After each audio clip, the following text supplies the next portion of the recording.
evil blanket fish has awoken.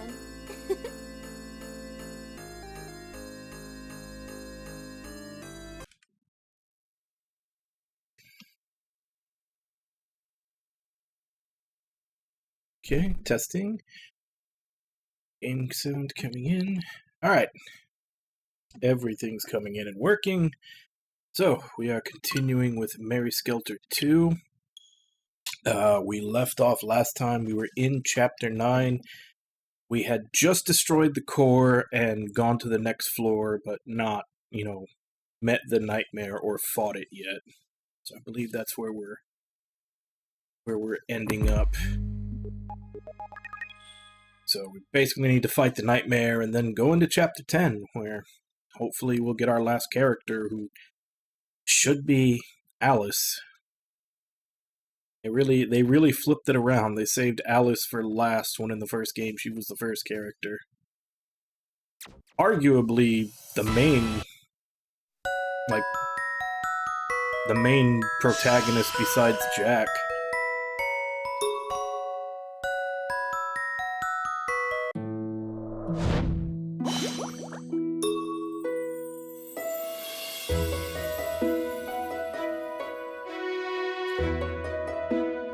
Yeah, so since Tuesday and Wednesday are my days off, I do need to spend some more time trying to get through the remake of Mary Skelter 1. I'm gonna try to make my way through to the point to where I'm right before the final boss, because I don't know if I need to get the ending there, in addition to the true end on this one, to be able to do the optional dungeon that leads into, like, the real ending for both of these games. That and going through the whole final dungeon will probably level me up and get me to the point that I need to be to do that dungeon. Getting chills here. I am going to be playing it on easy, though. I've already played that game, and I'm just going to be going through it to try to get that new ending.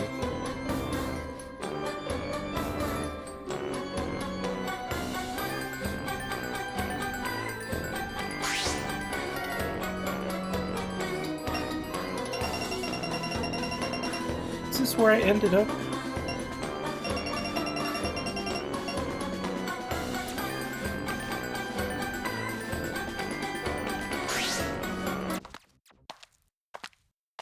I don't like the looks of this.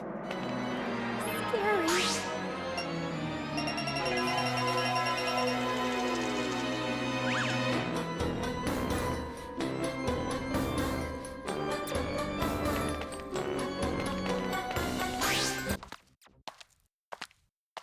I have a bad feeling about this. Right. Enemies. Here I go! Hi, everybody! Hey, Ragnar, how you doing?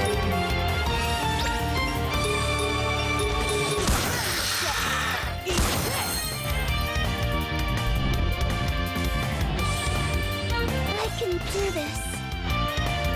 Here I go.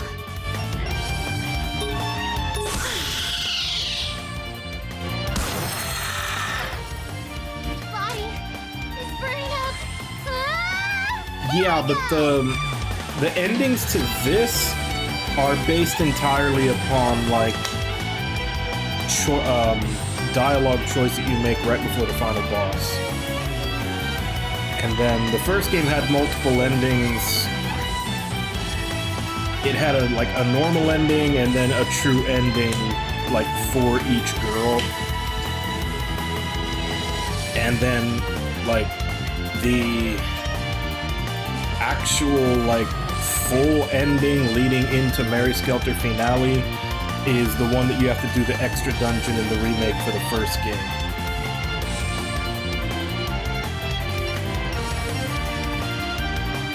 Like, that's why the remake of the first game is included with the second.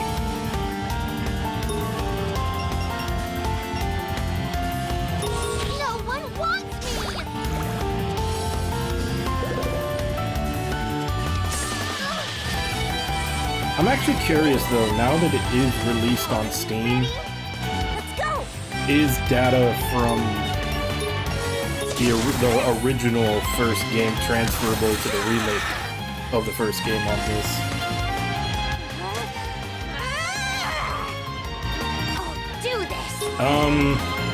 In this one, Here I go. only Here I go.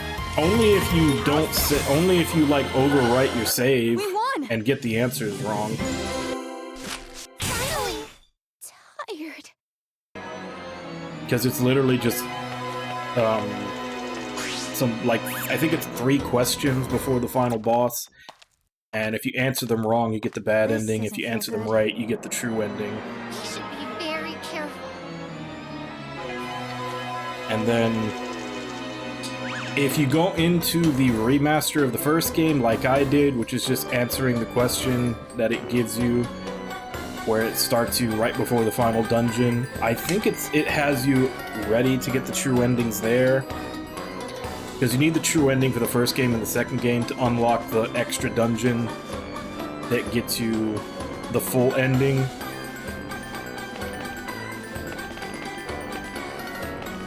They made it way too complicated. But that is why the first game is also included on this, because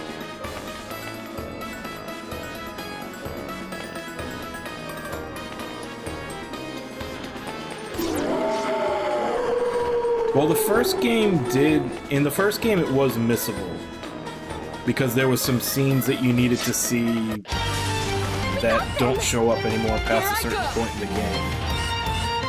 But like I said, if you're doing it like I did, where you're just answering the question, and I'm sure you can just look up the question online, I think it has those set up for you already.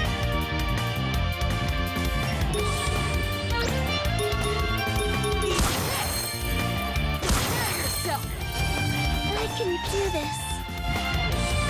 Here I go. This. Here I go. Ha! Let's go. This. Here I go. But yeah, I would definitely suggest A minute. looking up what you need to do if you plan on playing it, because yeah, they did make it overly complicated. Wonderful. Like, I'm not a fan of having to get the extension to the ending for 2 by going back I to guess we're done 1. here. I'm gonna do it, but I'm not happy about it. I found something.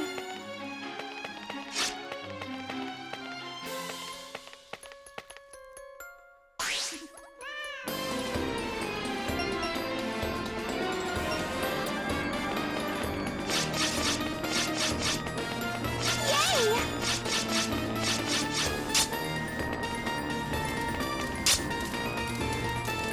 Here I go.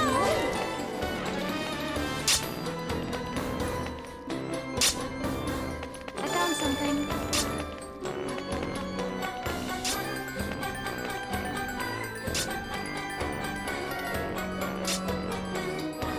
Here I go.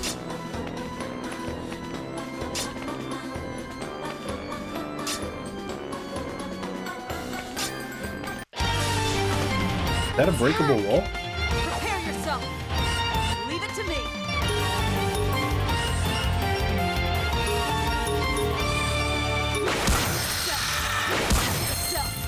Oh crap, and I just realized I have this in English.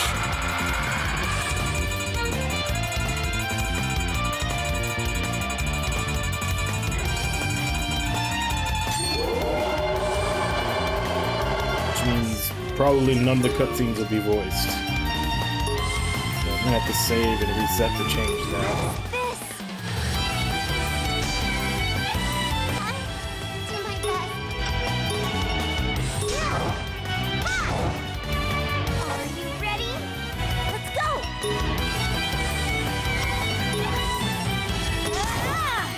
I'll do my best. Wait a minute.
Hey, Kaz, how you doing?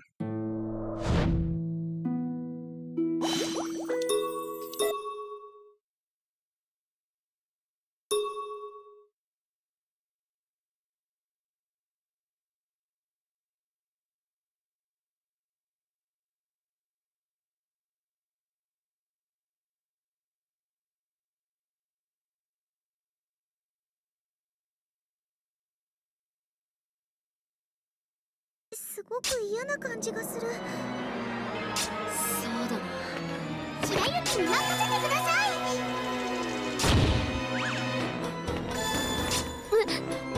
Okay, so it's not...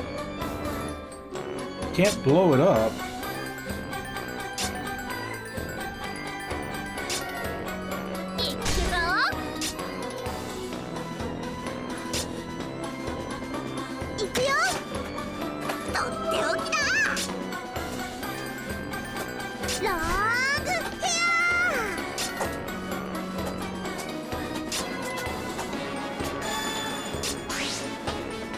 Yeah, because even on the map, that wall is showing like that wall is destructible.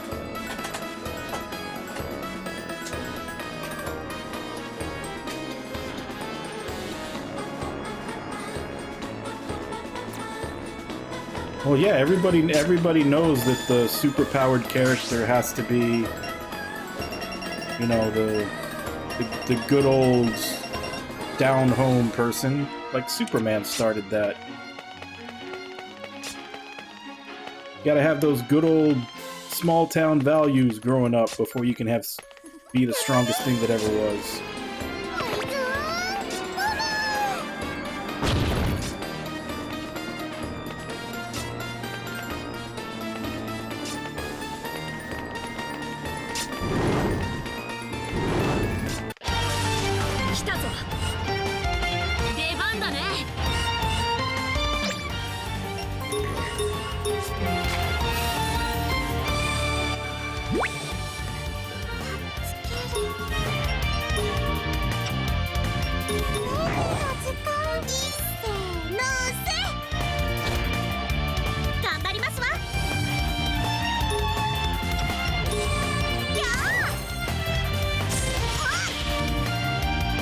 Yeah, I'm kinda, like, everyone says that the third one is the best.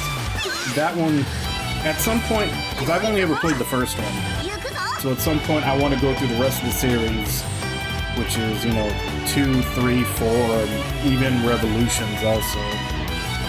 Yeah, because the third game, because with the exception of the second game, all of them revolve around different theaters of the same war.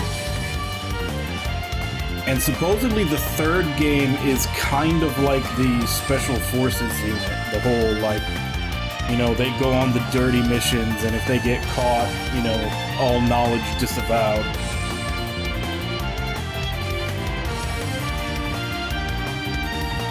So I'm kind of looking forward to the third one whenever I get around to going through the rest of that series.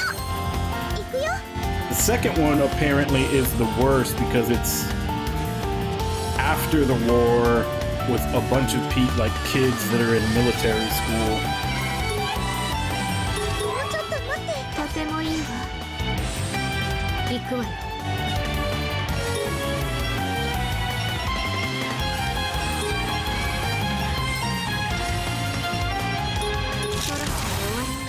And as happens so often with niche Japanese games, they give us the worst one, but they don't give us the best one.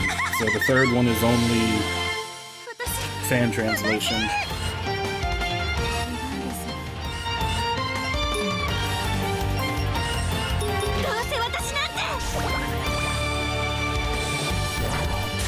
Like their reasoning being like, oh, this game scored great. Everybody likes it. Should we send it over? No, they didn't like the game that came out before this one that everybody agreed was absolute garbage, so they won't like this good one either.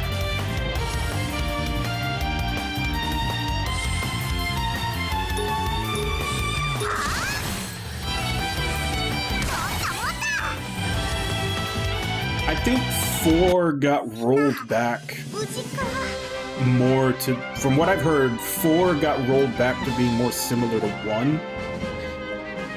Whereas they had made a lot of like balance and gameplay changes in 3 by the time they got to 3. And a lot of that got rolled back to where it was closer to 1.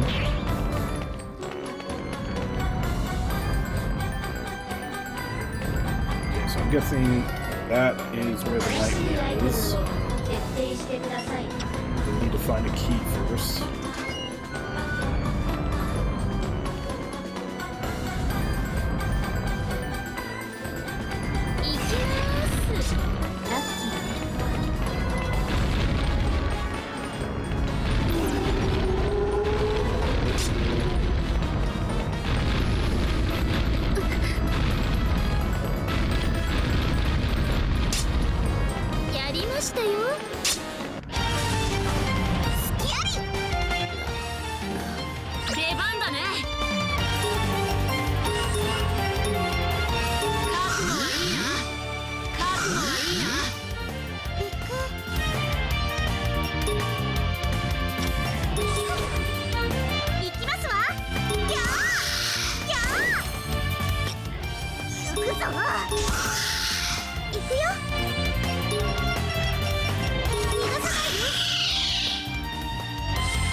Yeah, I think one of the few changes that they kept from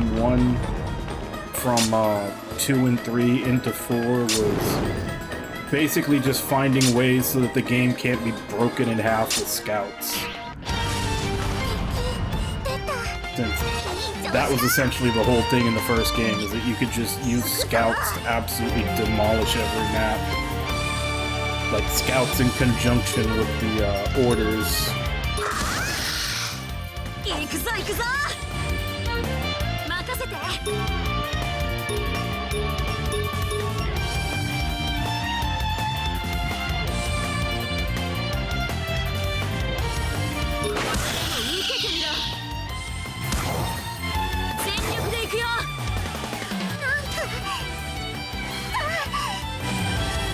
Well, that's just it. You have a scout. You can use, 2 or 3 actions on a scout to go across the entire map and either capture a point or kill whatever you need to be killed.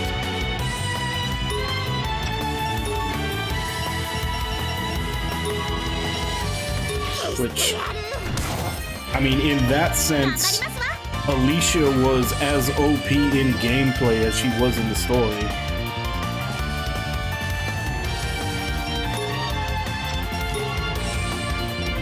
I don't know exactly how they did it, but apparently that was one of the big things that they found a way around in the second and third game, and also kept that for the fourth.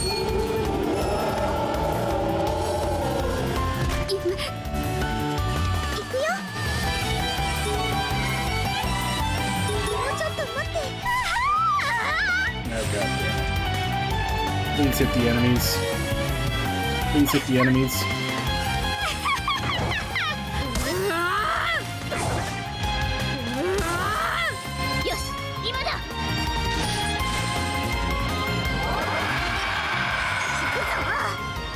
Okay. That could have been worse.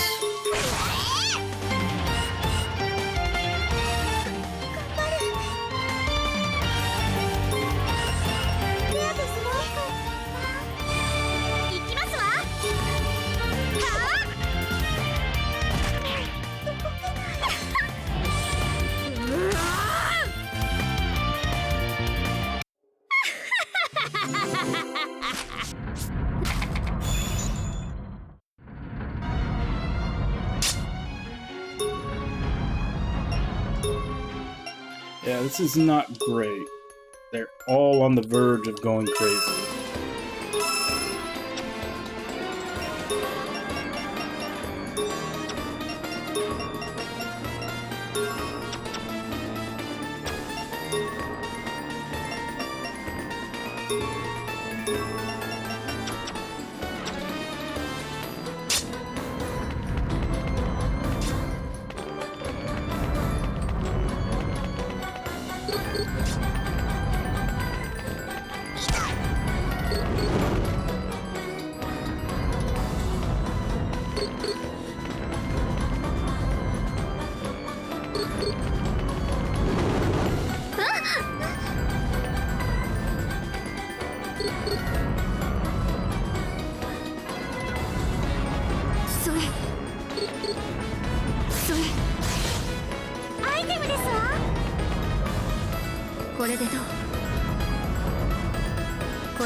It looks like the only thing there is a locked door.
Mortars were new, right?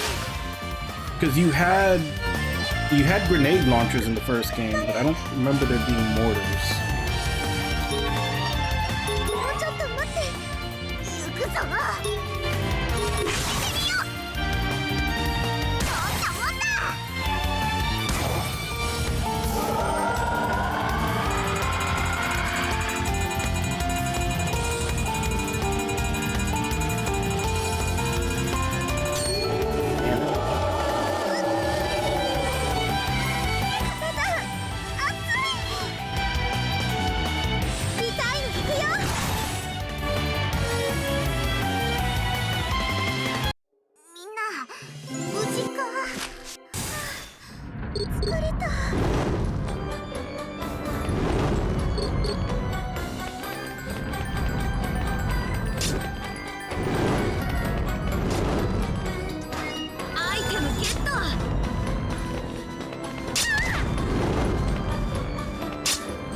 行きます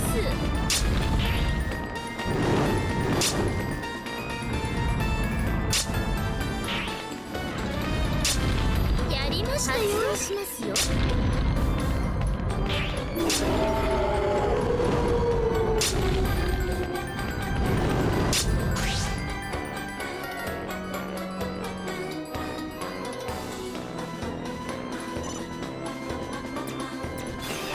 やりましたよ。行きます。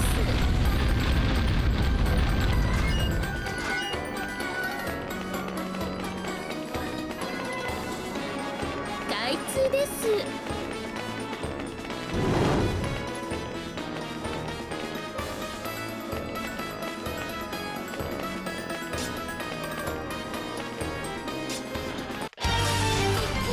出た。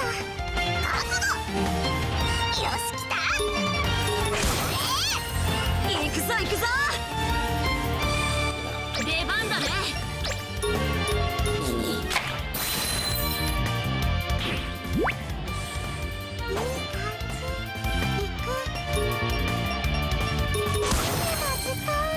頑張りますわ。や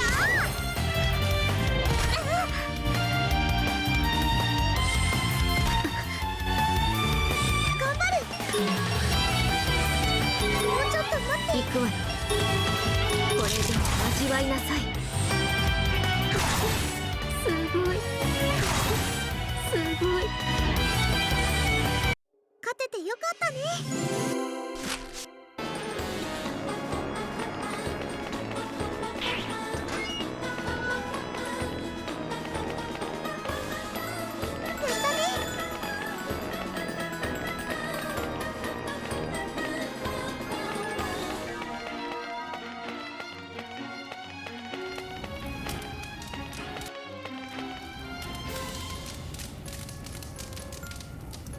行くがよい。 Wrong one. 行くよ。アイテムゲット。行くよ。 Hypno Scythe.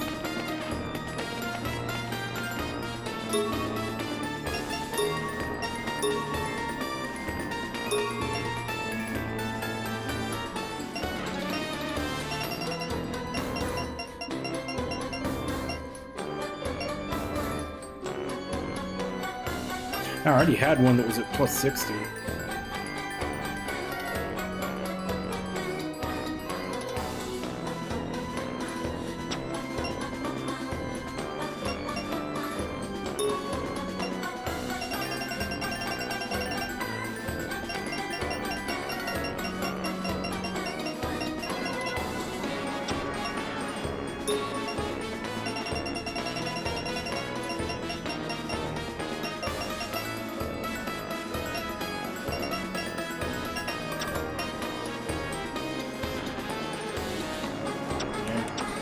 It's not bad, but unfortunately it's not nearly as good as the other stuff that I have.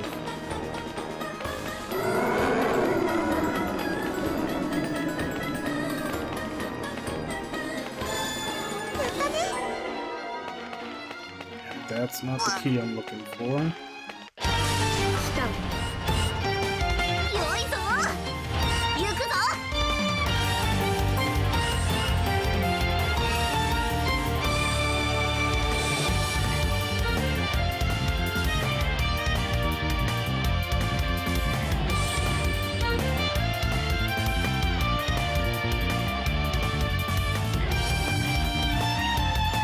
So I'm guessing kind of a load everybody into the APC, send someone to kill any anti-vehicle weapons, and then send them in. Something like that. 覚悟はいいな。全力で行くよ。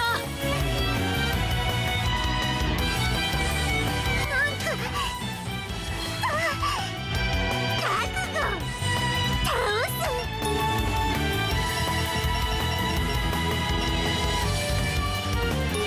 消してやる。 It's heresy, Ragna. What do you pick if you want something difficult?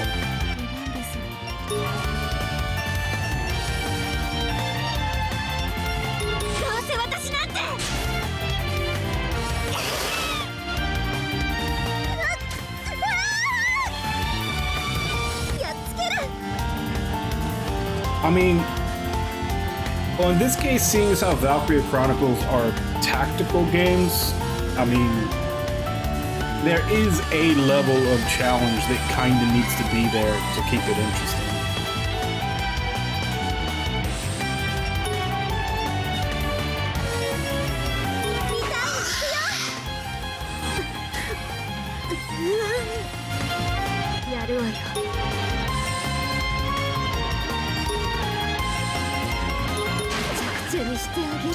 Come on.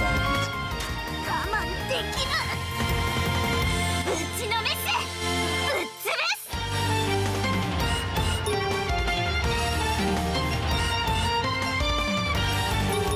頑張れ。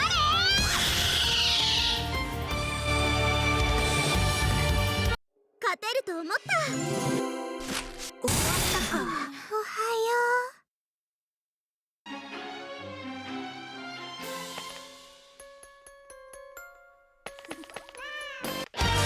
始めるよ。行くぞ行くぞ。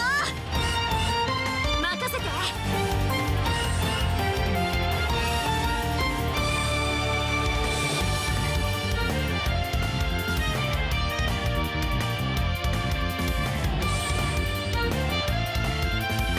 Yeah, that, and I know what Ragna meant by it, but I've seen so many people on forums be triggered by the whole something skill-based. Like, people write these giant fucking essays about how, figuring out a team comp and how skills work in synergy and all that, that's a skill too. Yeah. But that's what I'm saying, I've seen so many people online be triggered when someone says that.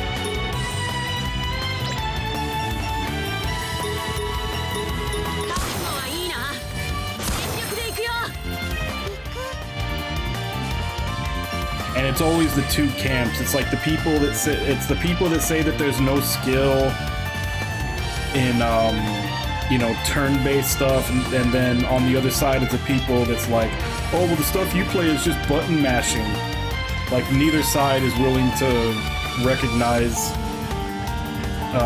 what you need for the other.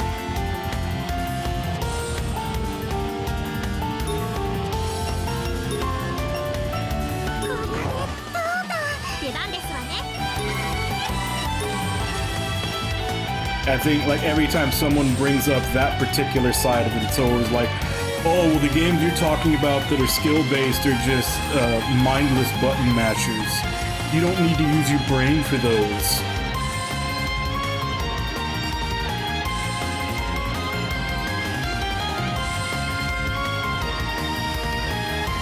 Yeah, because, I mean, over a long enough period of time, and JRPGs and turn-based strategy games tend to be long, you're gonna find what works, and at that point it's just, I have my rotation of things that I do that works.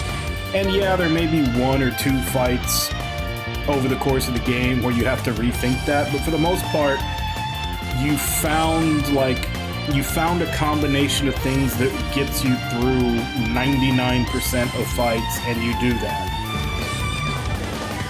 It's kind of just a matter of how long does it take you to find that rotation.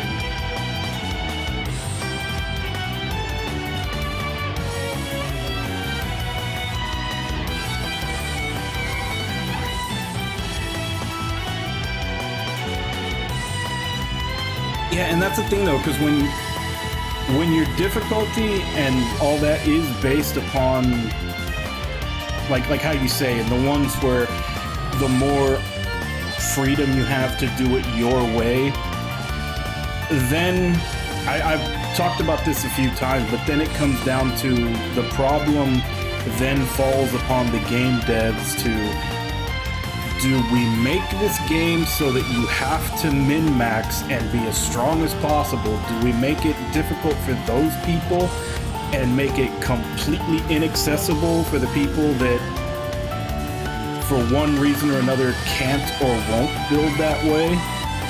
Or do we make this game doable for people with unoptimized builds And then the people that do have optimized builds, it's a fucking cakewalk. And the more freedom for build variety and everything you put into a game, the harder that choice becomes. Also, hey Nami, how you doing?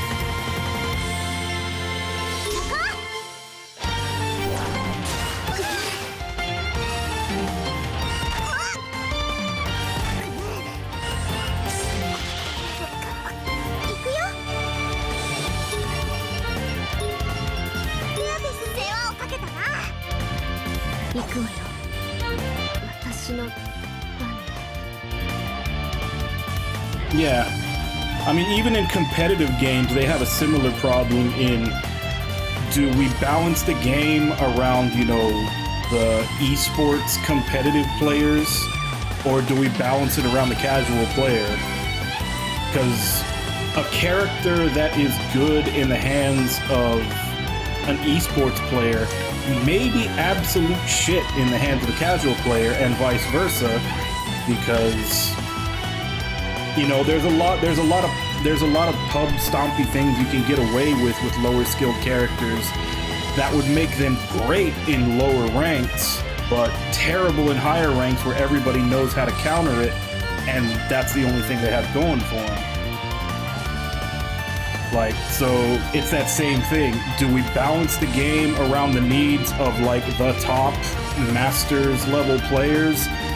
In which case, you know, there's going to be a lot of unbalanced, horrible things in lower ranks? Or do we focus on balancing for lower ranks where the majority of our players are, and just completely leave these open, gaping holes that the pro players can take advantage of?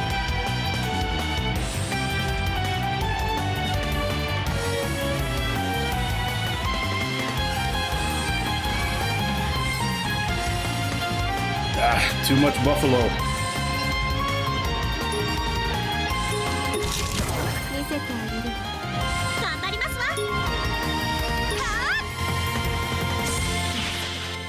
Also, did these guys get a speed boost between the last time I played this? I don't remember them getting so many turns before my guys have gone.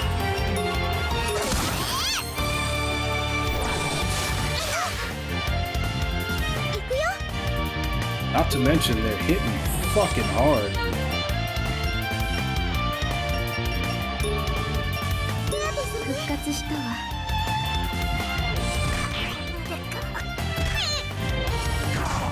Yeah, it happens. You never know, but that's one of those things of getting older. Just one day you can't stomach the stuff that you could before.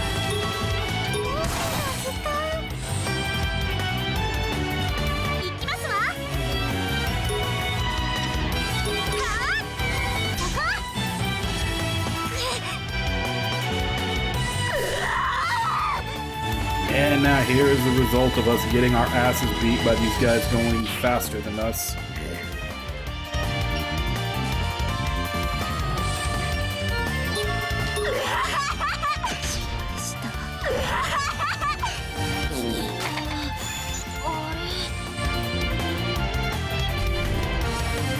Jack is nuts.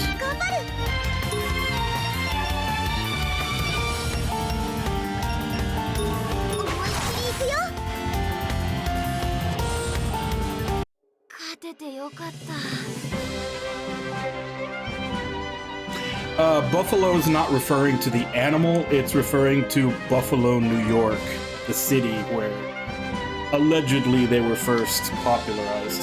Yeah.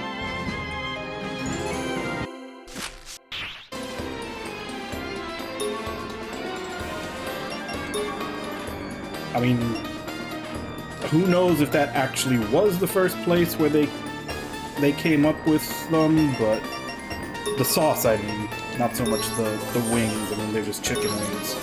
But yeah, buffalo wings is referring to the sauce, which is referring to where it was made, which was Buffalo, New York.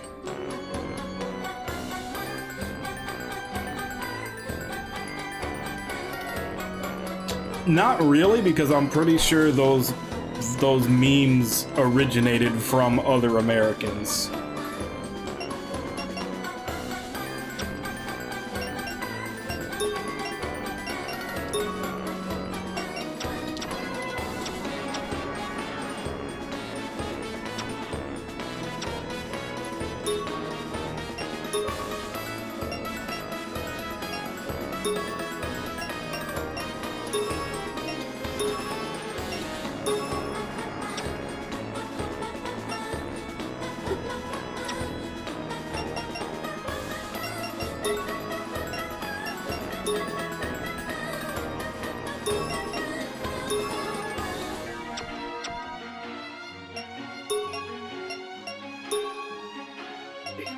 Even my benched heal bot ran out of mana.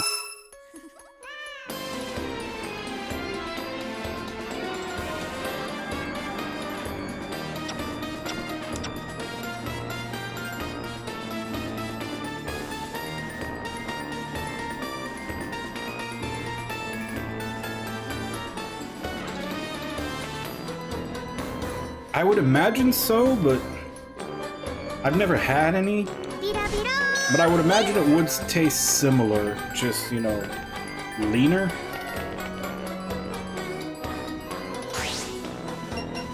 That much I have heard, that it is supposedly much leaner.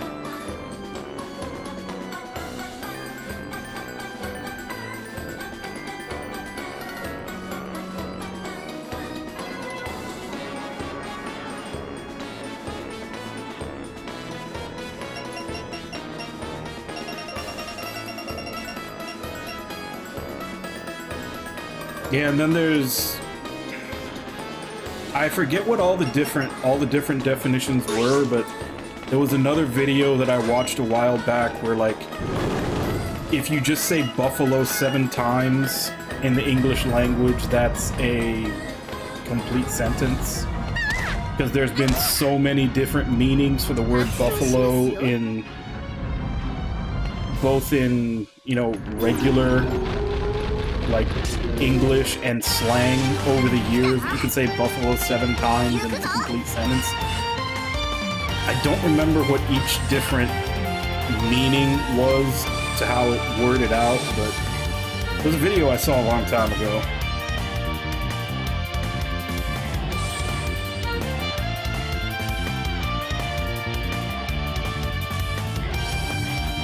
Oh, I'm sure. But it's just one of those things, like the video on how many meanings and uses there are for the word fuck. Like, that's another classic one, because you can literally use fuck to mean almost anything.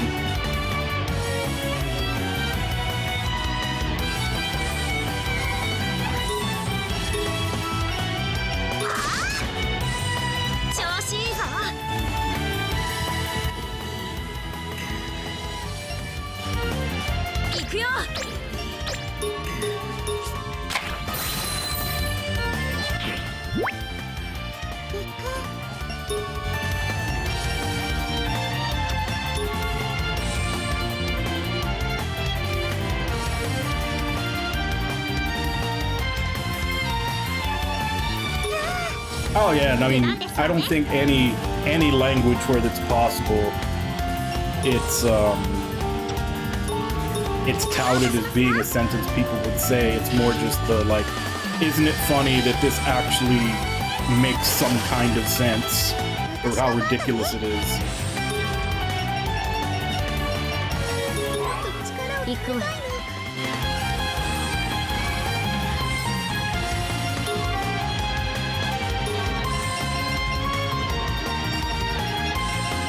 But yeah, I mean, we can't just let the French get away with something like that and not say we can do it too.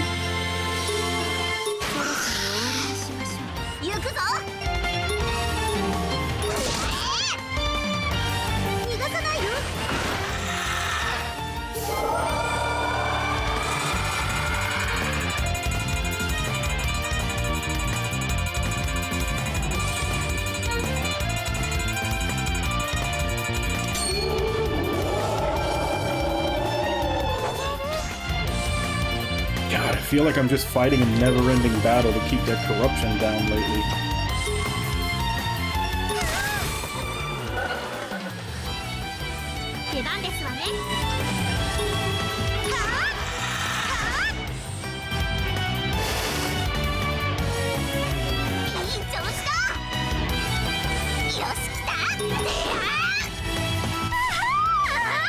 God damn it.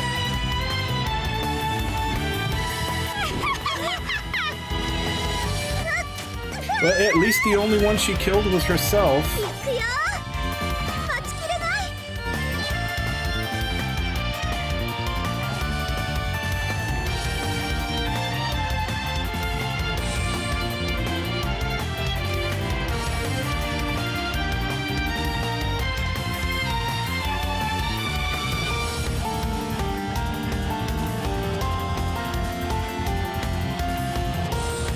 Okay, that one's not so much using the same word as like the same sound. Which is another thing that I've seen quite a few videos on in different languages doing that. Where it may not necessarily be the same word over and over again, but it's the exact same sound over and over again. 大通です。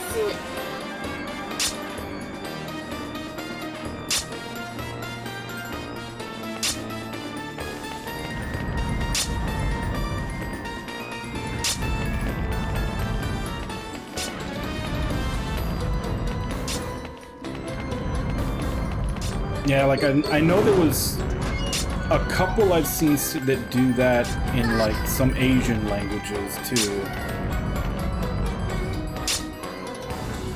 It's one of those rabbit holes I went down probably a couple of years ago and just watched a whole bunch of videos like that. Retained almost none of that knowledge, but it was entertaining at the time.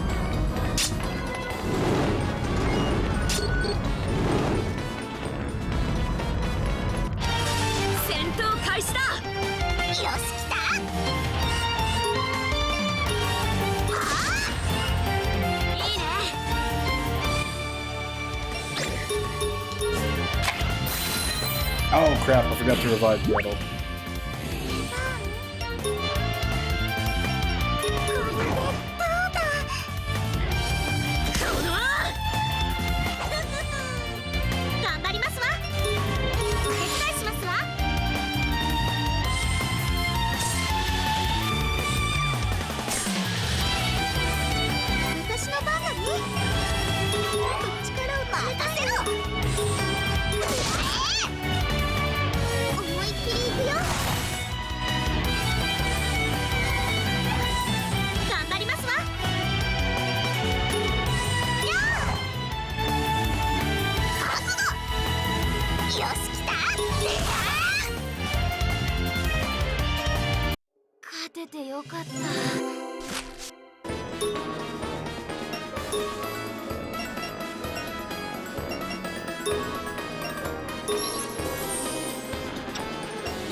I would say, considering you've never had it before, probably the no frame of reference.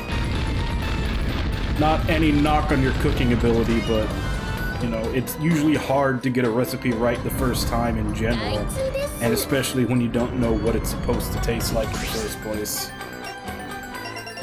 Unless you use LSD like Bender.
And that's why I added the qualifiers. A, it's hard to get something right the first time, and it's even harder when you don't know, like when you don't have any frame of reference for what it tastes like.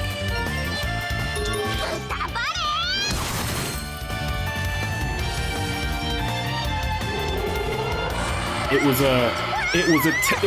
was an attack on your culinary skills from a fortified position that you can't strike back from. みんなのおかげだよ。終わったか。疲れた。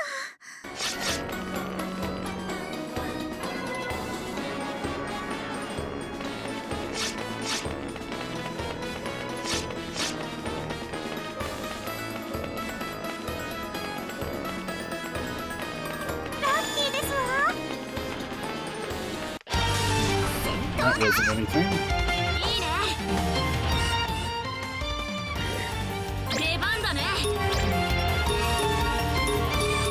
For once, it looks like everybody's not corrupted, so I can actually attack.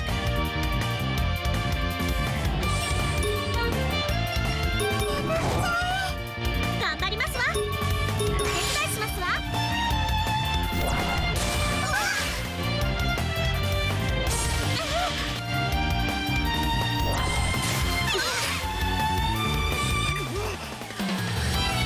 行くぞ。行くよ。もうちょっと待って。行くわよ。これで味わいなさい。逃がさないよ。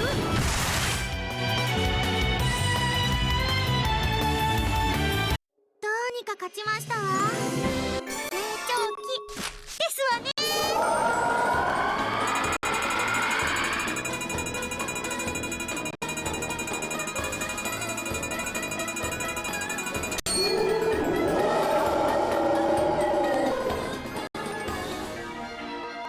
Which two? It didn't show me which two.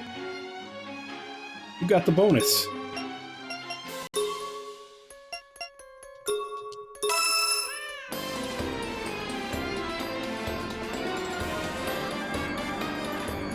Okay, so it looks like it was Cinderella, Hamelin, and Sleeping Beauty. ちみなさい。 Which I guess, yeah, those are all use a tap. Sucks when it gives it to characters that are mages, or vice versa when I get a bonus to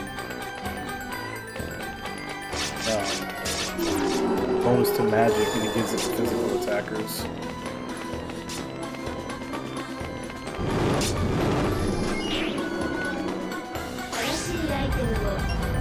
調べてみよう。 So that's going to be the nightmare fight. Also kind of curious if that key also opens that.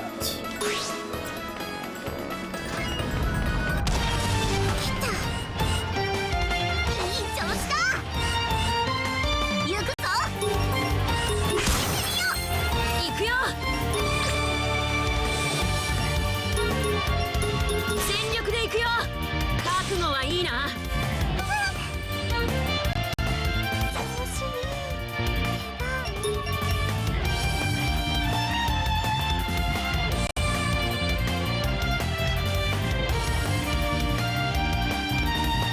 Oh, that wasn't the attack up.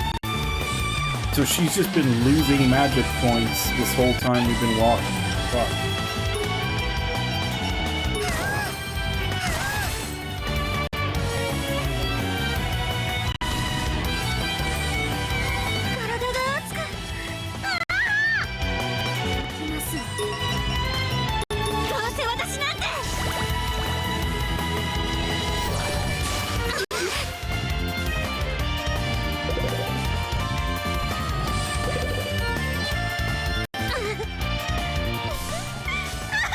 You weren't it.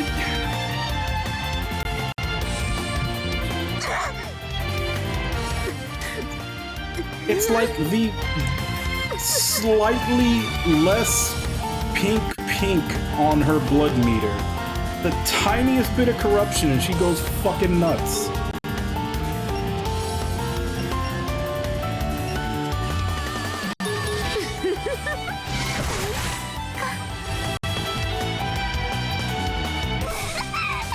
And same with her. It's not even that dark.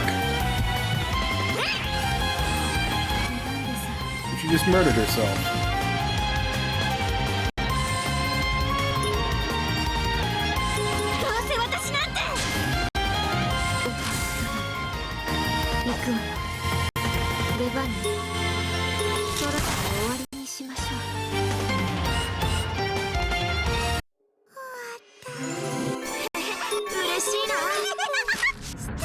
I guess I just have to keep them at the absolute lowest level of corruption possible so they don't go and... Oh, god damn it.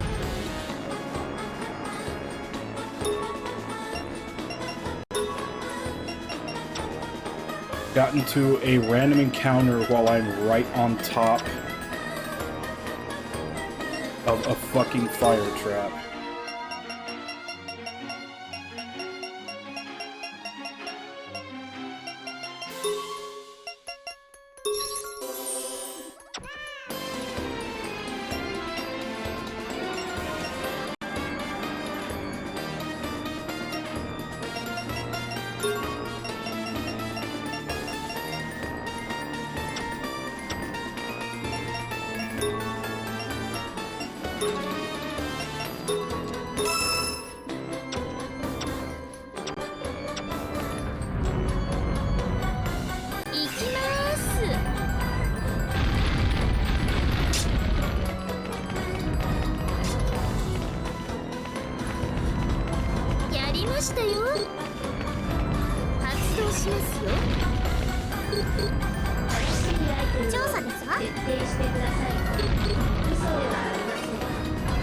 Oh wow, I had the key to open that all this time.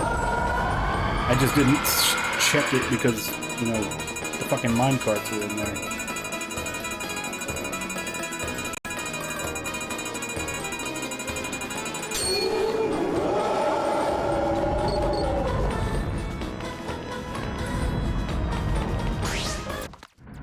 Okay, so this is the revolving staircase up the whole thing.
Fuck, I don't want to go into the nightmare fight with them. I guess I can use their blood ability instead of letting them go massacre and risk them going blood Skelter. Yeah, we can just do that. Still save beforehand.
Just fucking die.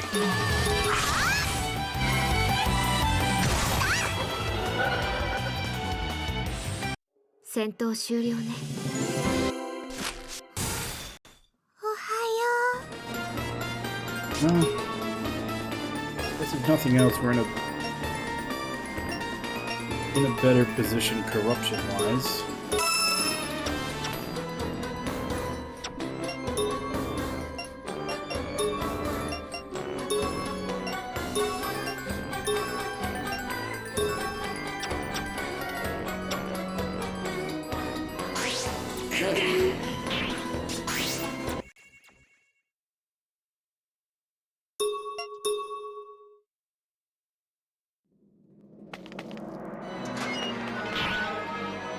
う。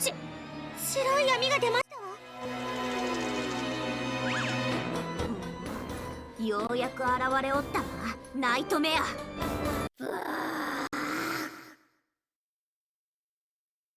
今度こそこっちの番だ。死ぬ覚悟はいいか、ナイトメア。赤ずけ、分かってると思うけど冷静にね。大丈夫だよ、アツ。私はこの上なく冷静だよ。ちゃんとナイトメアが苦しむ殺し方をする。よく見てなさい。お姉ちゃん、一人で行かないでね。赤ずけ、まずは周りの部位を破壊して弱らせるんだ。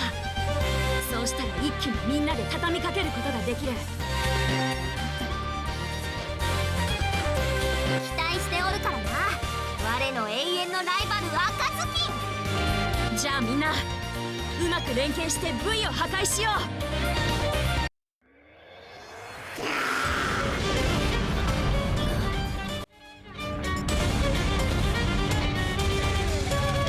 出番だね。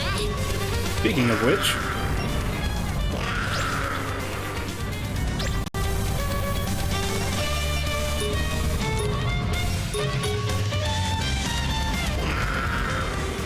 the third part, or is it only two?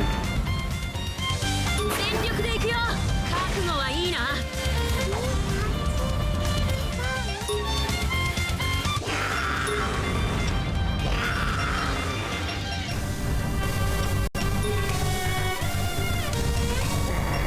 It's just the hat and the dress.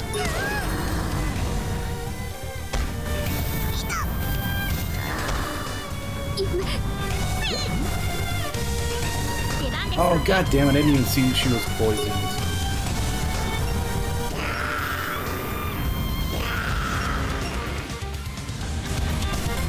お手伝いしますわ。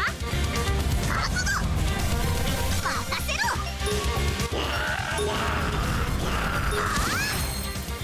It's like they're both weak to winds.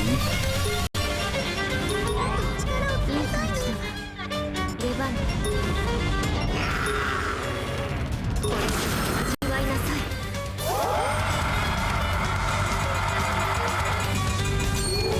Oh god!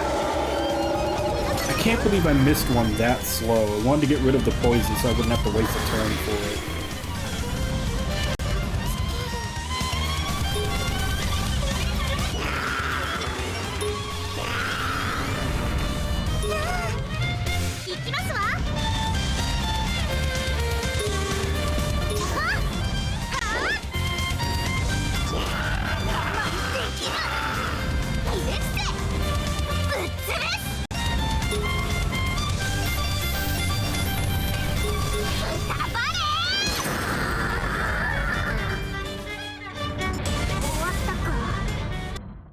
やったわ。これであのナイトメアは丸裸の同然よ。無様な姿、見苦しい。より見苦しくなる。 All the talking is coming from the people who are benched. しかし Except さすが Family. 我のライバルだから怒りで動きは荒くなっておるが、それでもあの強さだ。本当圧倒的。おかげで勝利が目前になったよ。よし、みんなの連携もうまく取れてる。今がチャンスだ。一気に負けられない。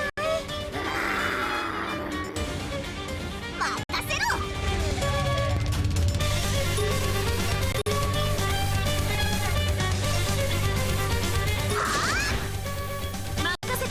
It's weak to wind, but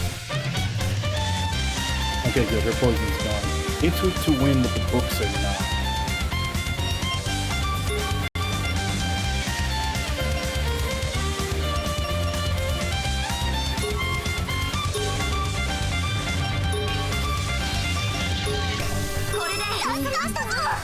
これでも受けてみろ。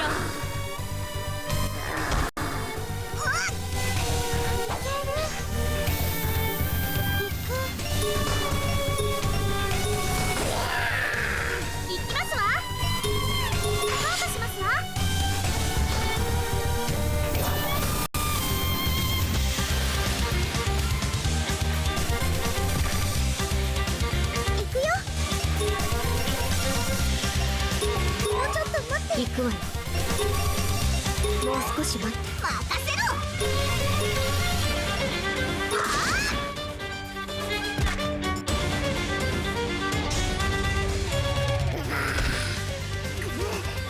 行きますわ。スタートしますわ。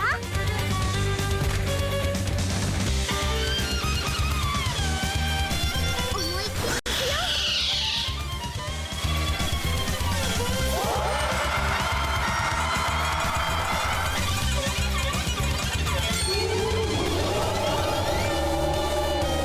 よし、来た。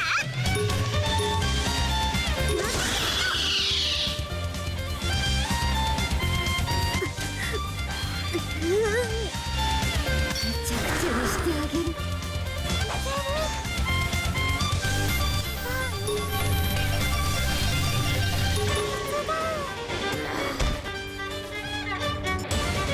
出番ですわね。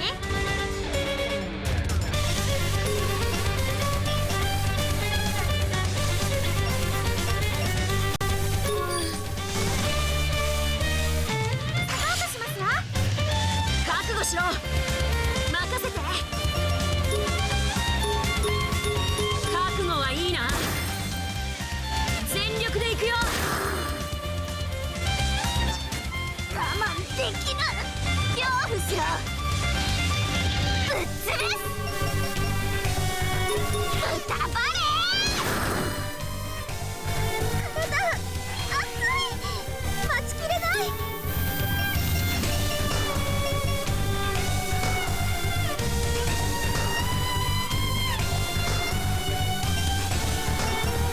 渾身の一撃いくよ。とてもいいわ。相手になるわ。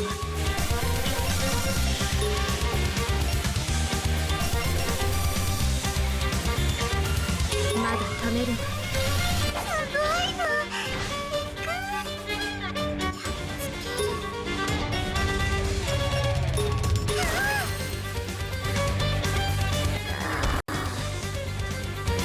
行きますわ。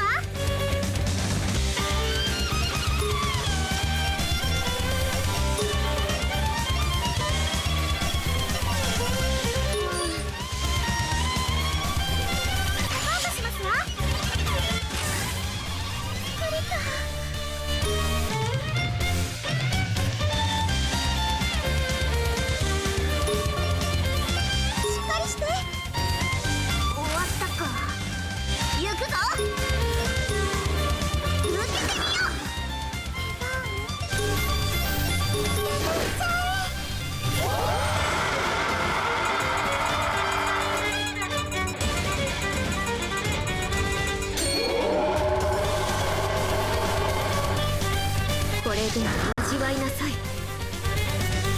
行きますわ。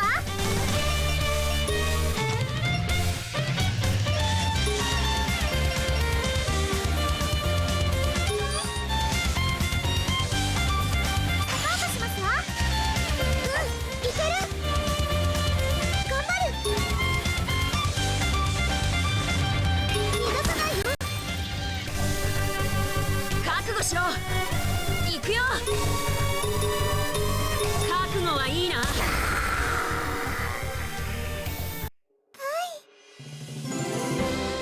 レベルアップ。これで終わりだ。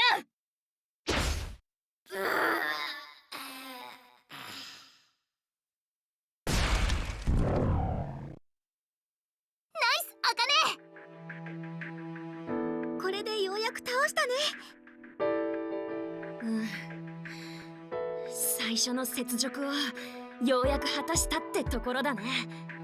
暁、大丈夫か？私は大丈夫。以前は逃げるしかなかった。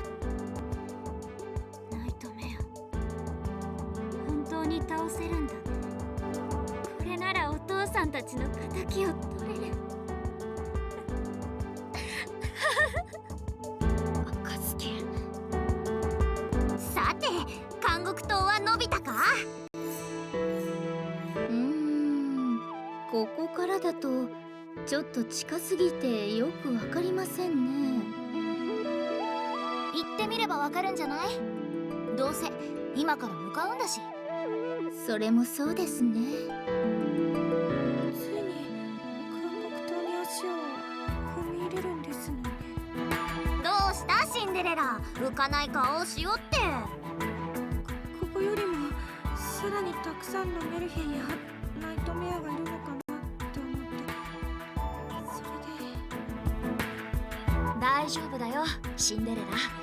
ちゃんと慎重に行くし、それにこっちにはこれだけ景色少女が揃っているんだ。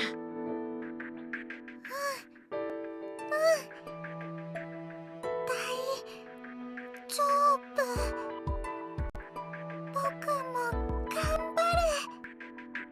ラプンツェルもネムネム、一緒に頑張ろうね。その息だ。いいね。みんな気合い入ってきたんじゃない？白雪も監獄島に入る前から気持ちで負けないように頑張ります。よし、じゃあみんな先に進もう。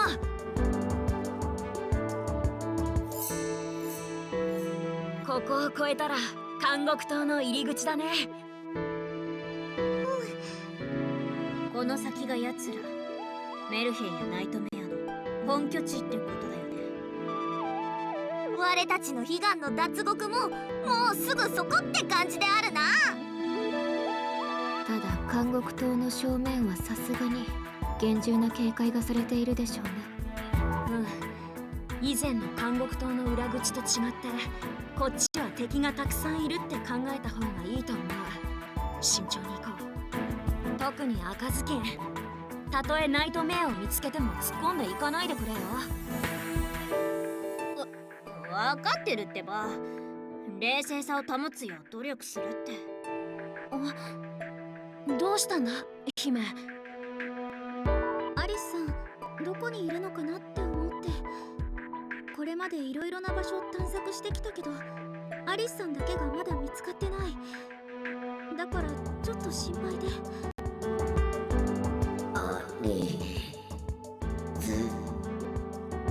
大丈夫だよジャック、心配いらないからね。アリスという人が生きているなら、おそらくブラッドスケルター化してるはず。そしてその状態ならいろいろなエリアを動き回ってる可能性もある。これまで見つかってないのは偶然鉢合わせてないだけだと思うよ。そうだよね。きっとアリスさんは今もどこかでちゃんと生きてるよね。僕たちはこれから監獄島に入るけど、このまま脱獄するわけじゃない。脱獄するときはちゃんと守るたちも連れてこねばならぬしな。ハーメルンの言う通り、拠点の人たちを連れて行くルートの確保も必要だしね。アリスだってもちろんちゃんと捜索する。だから心配しなくても大丈夫だよ姫。ありがとう、おつーちゃん。でも実際アリスはどこにいるんだろう。意外と近くにいたりするかもしれないね。とにかく絶対にアリスを見つけるよ。私はここよ。今の声、どこか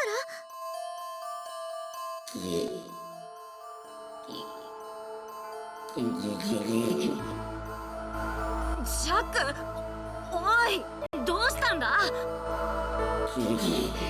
I keep forgetting, but I really need to go into the settings and turn off the screensaver. 落ち着け。一体なんでそんなに焦ってるんだ？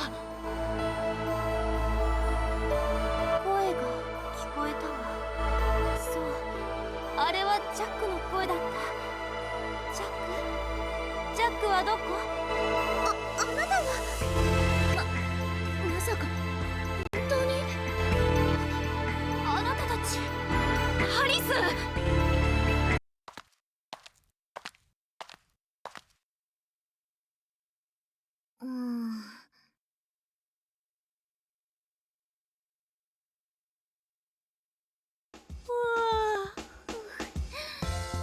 もうこんな時間か。そろそろ起きないとな。今日は変な夢を見なかったな。珍しいこともあるもんだ。そうか、今日はアリスの部屋にいるんだった。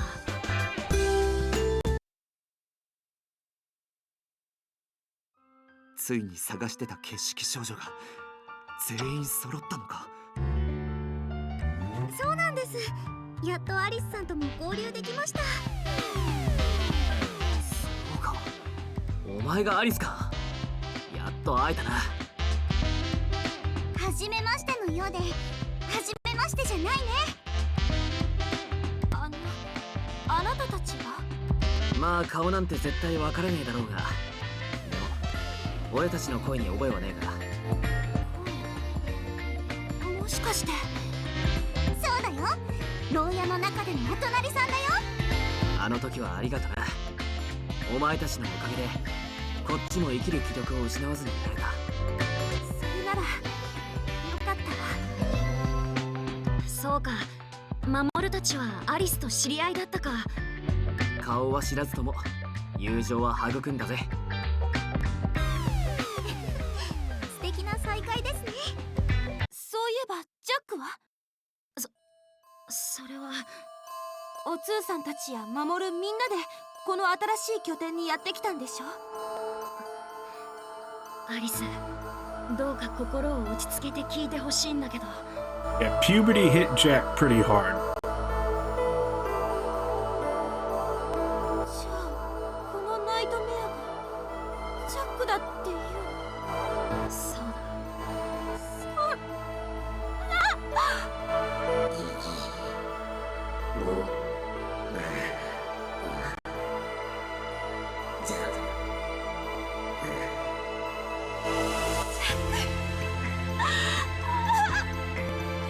何になってしまって。痛かったでしょ？苦しかったでしょ？あなたを守れなくてごめんなさい。ジャック、ジャック。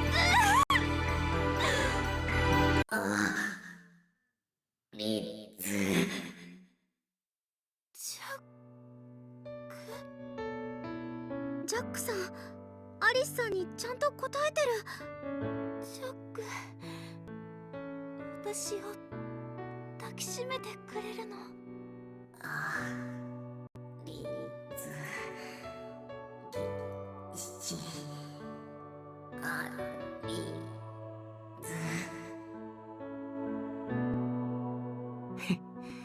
どんな姿になったってお前がアリスを忘れるわけねえよな。私こういうの弱いのよ。よ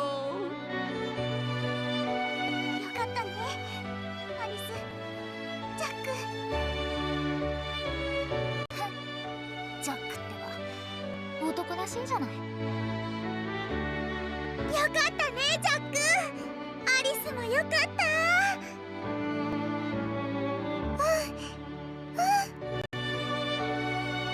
ジャック。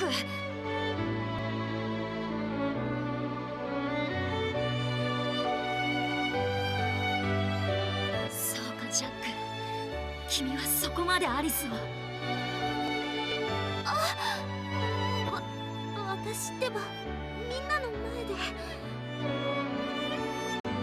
あら、そのまま抱擁なさってて構いませんよ。そうだよ、やっと再会できたんだ。人目なんて気にせずキスでも何でもすればいいんだって。楓、君はもう少しデリカシーというものだな。うっさいね。好きにさせてあげなよって言ってんの。そっちで喧嘩しないでくれよ。ジャック、ありがとう。ちょっとだけ腕ほどいてもらっていい？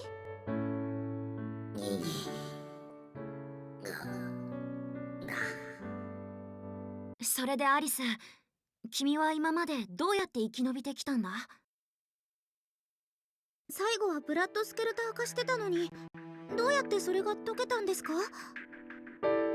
ブラッドスケルター化が解けた？それは私もぜひ話を聞きたいわね。わからない。お通さんたちとはぐれた後のことは記憶が全くなくて。それは仕方ないよ。アリスはそういう状態だったからね。次に気づいた時には全然知らない場所にいたの。突然目が覚めて、知らない景色だし、何が何だかわけがわからなかった。それでも戻らなければって思って慎重に進みながらどうにか出口にたどり着いたわ。それで外に出て振り返ってみて、その時にようやく気づいたの。私がいたところは監獄島だったんだって。監獄島の中にいたんですか？メルヘンとかはいなかったんですか？出くわしたけどうまく隠れたりしてなんとか。なるほど、頑張ってどうにか逃げてきたんだね。まだそうだと決めつけるには早い気もするけれど。それで監獄島を出た後に道がわからなくてさまよっていたらお通さんたちに出会ったの。そうだったのか。どうしてブラッドスケルター化が解けたのかが気になるところだけど、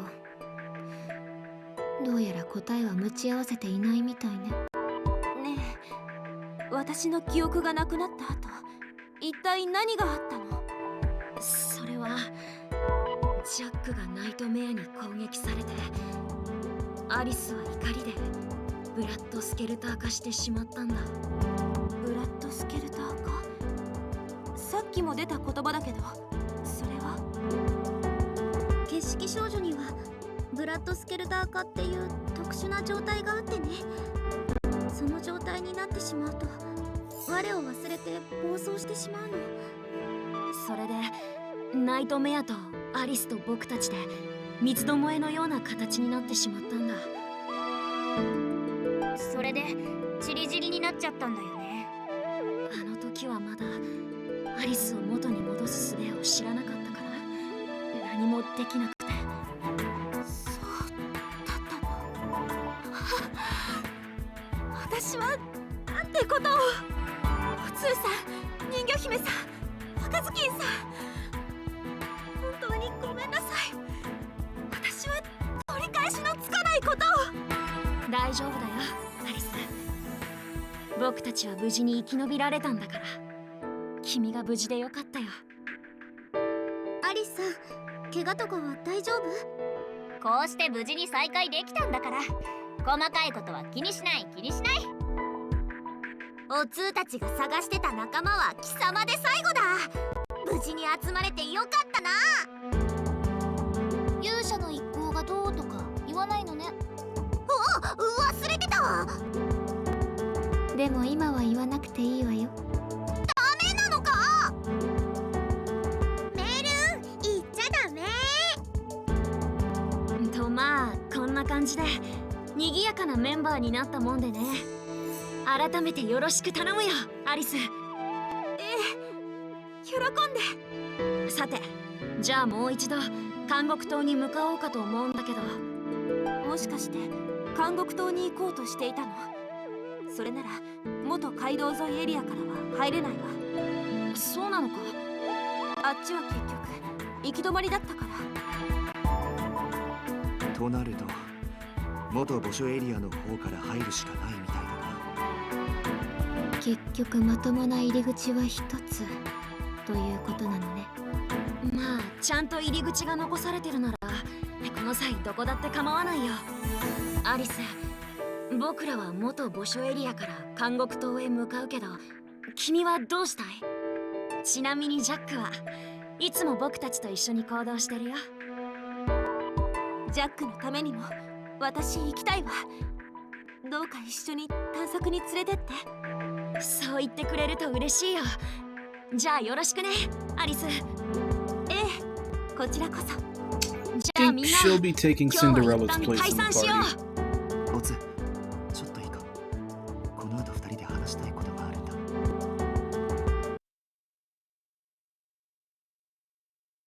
う。よし、着替え完了っと。みんなも揃ったし、探索だって随分進んだ。それに監獄島は順調に伸びていっている。だんだんと脱獄も現実的になってきたな。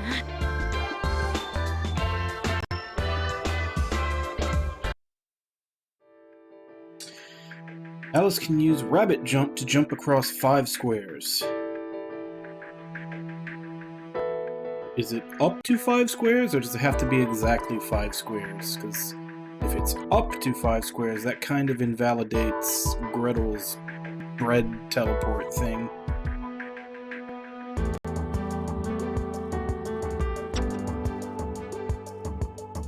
Gaps and chasms. If you come across an area you need to get across, try using her power to get through.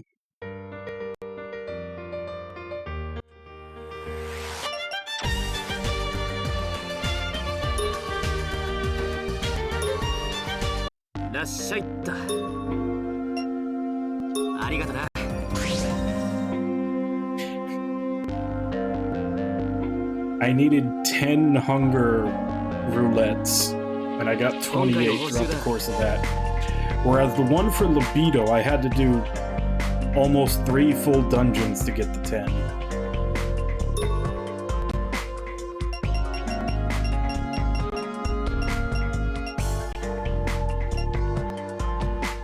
City Streets 4, 2024. Station Grounds 5, 14.5. Do this one first. 私の使ってたシャベルが全部壊れちゃったから、見つけたら持ってきてほしいんだけど。だから何度も言ってるだろ。わざわざお通たちに頼む必要はねえよ。俺がでかいので掘るからそれでいいだろ。どっち？もう、マモルはちょっと静かにしてて。私も一緒に掘りたいの。分かったよ、しょうがねえな。ごめんね、おつーくん。ほんと、探索のついででいいから、できればシャベルを見つけてきてほしいの。なんだかよくわからないけど、シャベルを見つけたら持ってくるよ。ありがとう、おつーくん。らっしゃいった。じゃあな。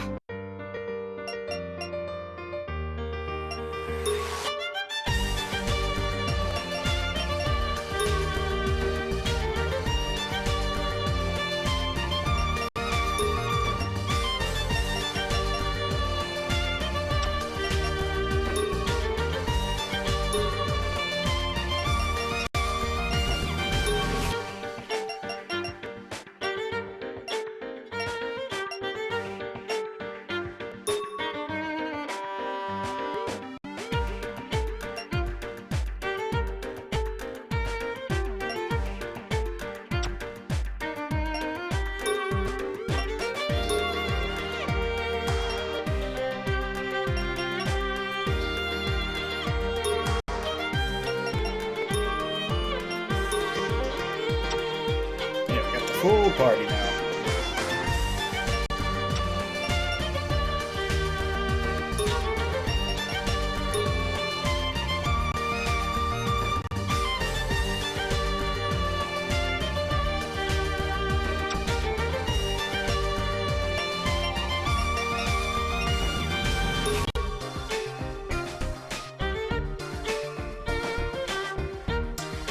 Actually, I'll probably end up making her a marshal. Let's see what has the highest agility. Make her fast as fuck.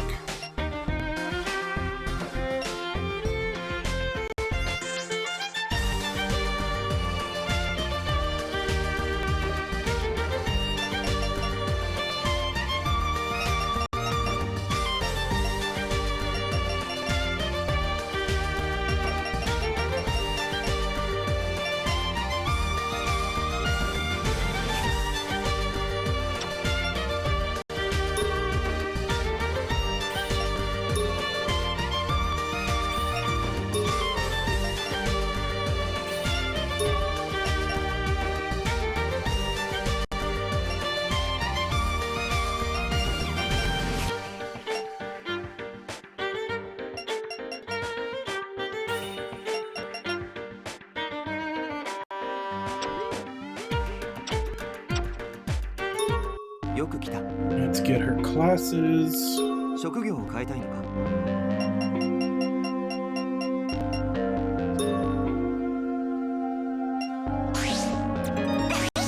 やったわ。やったわ。やったわ。これも面白そうね。やったわ。これも面白そうね。 Pretty sure that's the one with the highest agility is the marshal.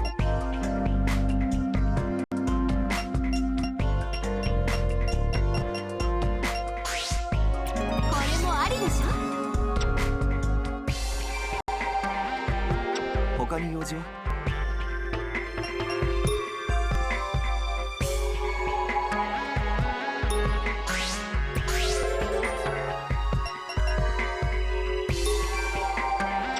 他に用事は？より強い力を求めるか。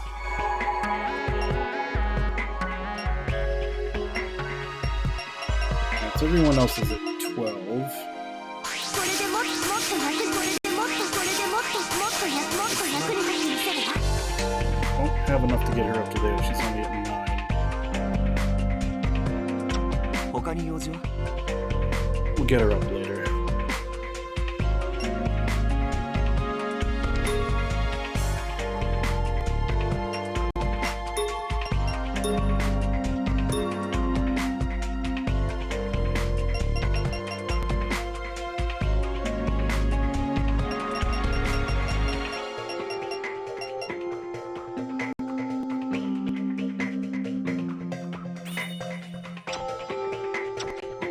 他に用事は？いらっしゃい。こ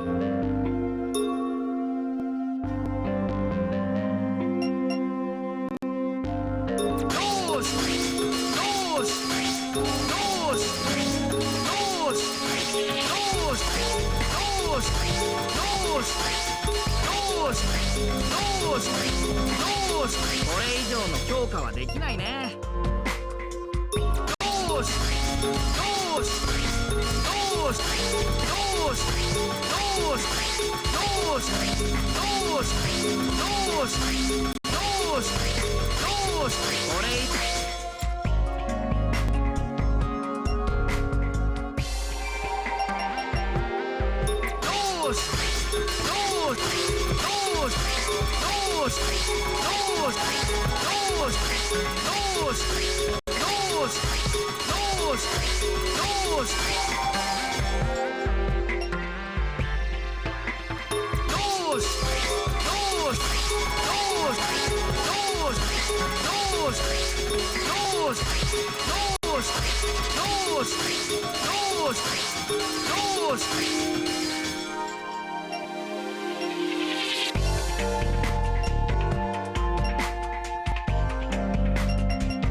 他には何？ ず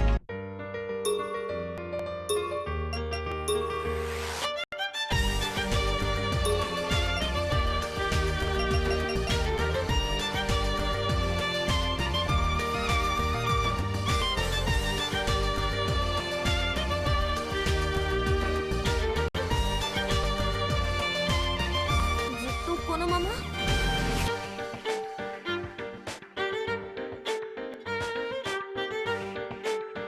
Yep, that one is still slightly better. At least for what I'm looking for.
That's what I thought. I guess I can still get them for later.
Got water and air in range with skills that buff both.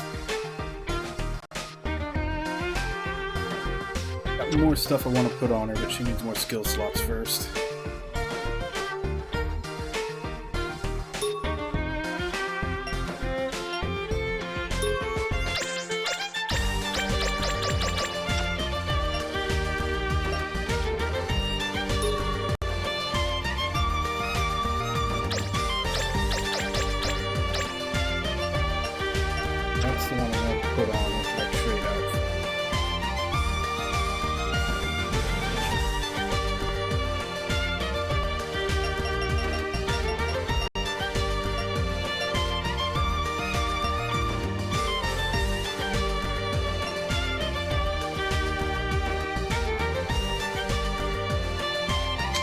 Honestly, there's not really good times to use these.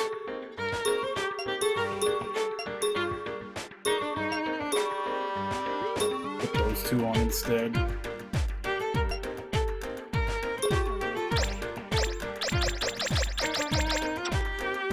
She's still good.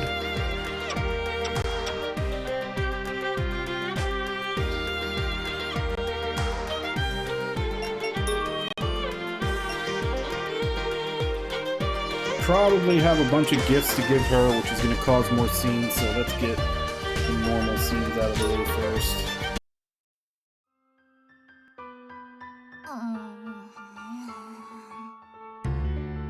Yeah, 親指。いきなり声かけないでよ。びっくりするじゃない。ごめん、そんなに驚くとは思わなくて。次からは声をかけるときは前もって声をかけるようにしなさい。それ意味なくない？っていうかここシンデレラの部屋の前だよな。こんなところで何をうろうろしてたんだ？別にシンデレラの部屋に用があったわけじゃないわよ。なんだか外がうるさいですわね。ああ、騒がしくてごめん。あら、おつに親指姫、したの？何もないわよ。私用事を思い出したから。何か落としたよ。手紙か？宛先は返しなさいよ。シンデレラへ？親指、シンデレラに手紙を出そうとしてたのか？あら、私に？それにしては随分古そうな手紙ですわね。だからこれはもうそうよ。それはあんたに宛てた手紙よ、シンデレラ。あの喧嘩の後渡そうと思って渡せなかった手紙。仲直りしたいと思って書いたけど。そうだったんだ。でも結局私しびれちゃった。バカみたいよね。そんなものを5章大事に持っていたなんて。でもまた私に渡そうとしてくれたんですのよね。まあそうだけど。なら読んでも？笑わないでよね。もちろんですわ。それではシンデレラへ。私は音読禁止。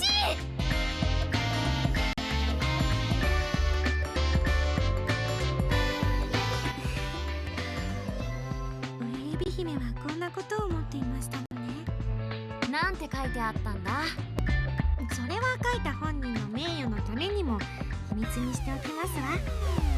そんな風に言われたら私が変な手紙書いたみたいじゃないのよ。だって謝罪の手紙のはずなのに全然謝ってないんですもの。でもそれくらいの方があなたらしいですわね。ちっちゃいくせに生意気なんだから。まあ本当なら私の方が年上でしたよ。でも見た目は私の方がお姉さんっぽいでしょ。だったら今は私の方がお姉さんなんだから。見た目だって前と全然変わってませんわよ。それなのにお姉さんぶるなんて納得いきませんわ。仲直りできたみたいでよかったね。息ぴったりだな。どこが？ほら、やっぱり息ぴったりだ。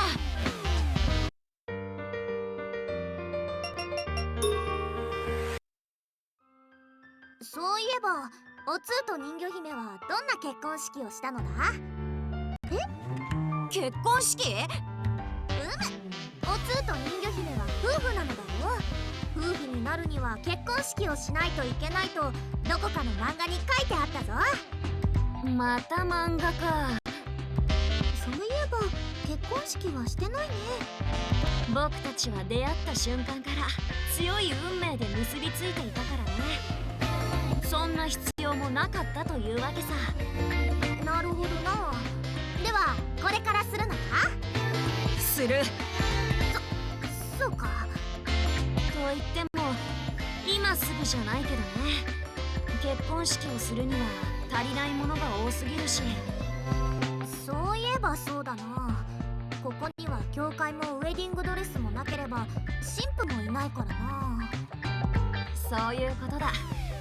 どうせやるなら脱獄してからみんなを呼んで最高の結婚式をするよ。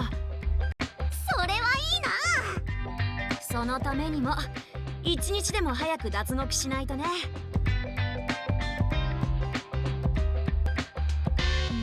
てハーメルには強がってみたけど姫との結婚式したかったな。 Hopefully not as long. 私もおつーちゃんと結婚 The 式したい。 cutscenes weren't as long last chapter, so hopefully it's not as 2 chapters ago that it was hell. だって夫婦だもの。いつも一緒でしょ。そう言われると反論の余地もない。それでおつーちゃん結婚式しないの？したいけどさ、ハーメルンに言ったことも嘘じゃないんだよ。実際ここには結婚式に必要なものがない。そうかな。私はそうは思わないよ。結婚式は互いに愛を誓い合うものでしょ。なら愛し合ってる二人がいればそれでいいと私は思うよ。確かに Sometimes it is, and そうだね。 that's kind of the problem. ちゃんとした結婚 Is 式は that some of these 雑録し scenes た後 are にして entirely slice of life stuff, 二 and 人だ other けの結 ones 婚式をしよう。 actually do have some snippets of plot in them.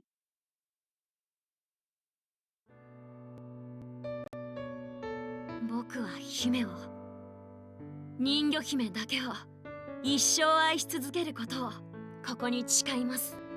おつーちゃんを愛し続けることをここに誓います。僕と結婚してください。私の王子様。ちゅ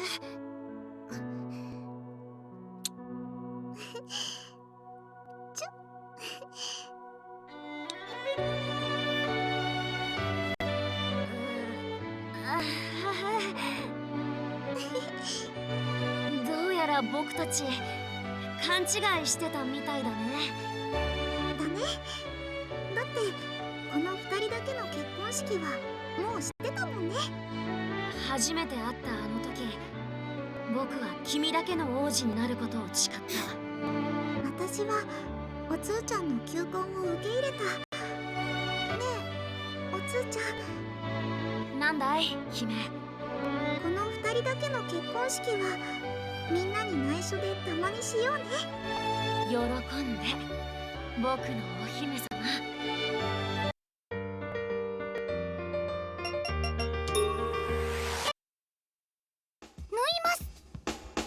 別にいいから。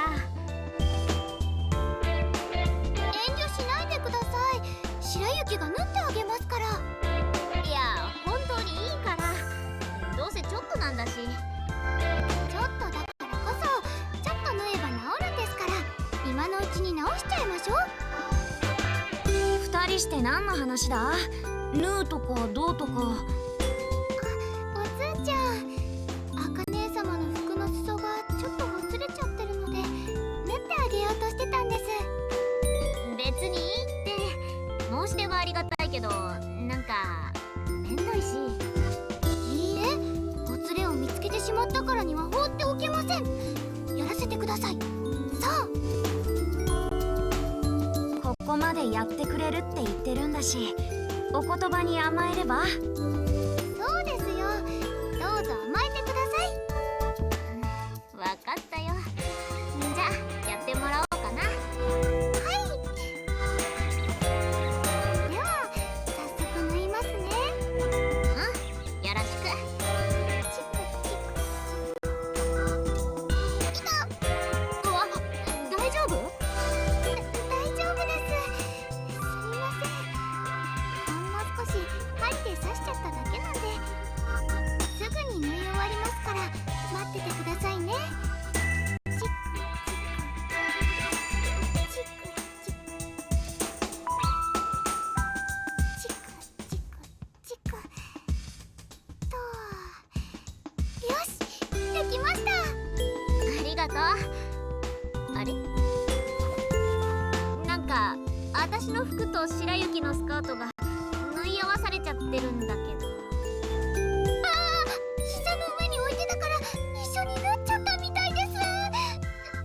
すみません、すぐ取ります。取りました。すみません、縫ってあげるなんて張り切ったのにこんな結果で。白雪は本当に不器用でダメな子ですね。あかね様の役に立ちたかったのに逆に迷惑かけちゃって。白雪、そこまで落ち込むことないよ。赤もそう思うだろ？赤ずきん？どう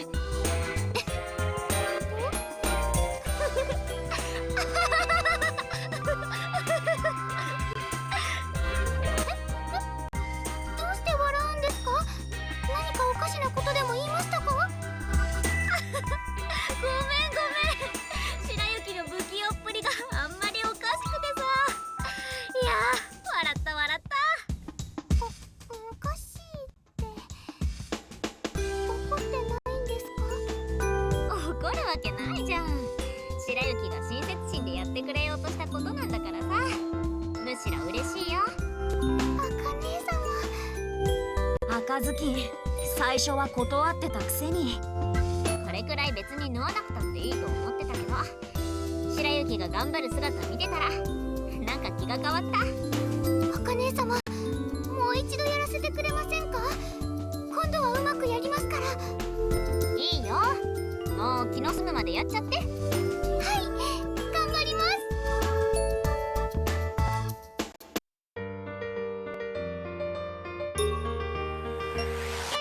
Yeah, so there's gonna be one with Alice, and then probably several more once we give her gifts. Don't know if I picked up any for any of the other ones over the course of the last area. 何か用 But か I also know we've had several that are... They have to be for Alice because they aren't for anybody else building up. 入って入っ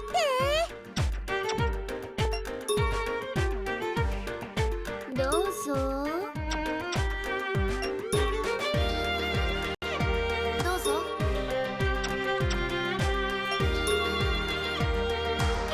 ようこそ。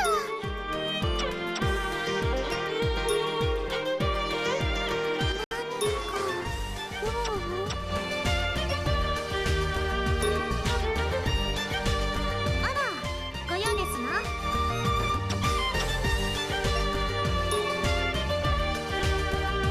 あ、いらっしゃい。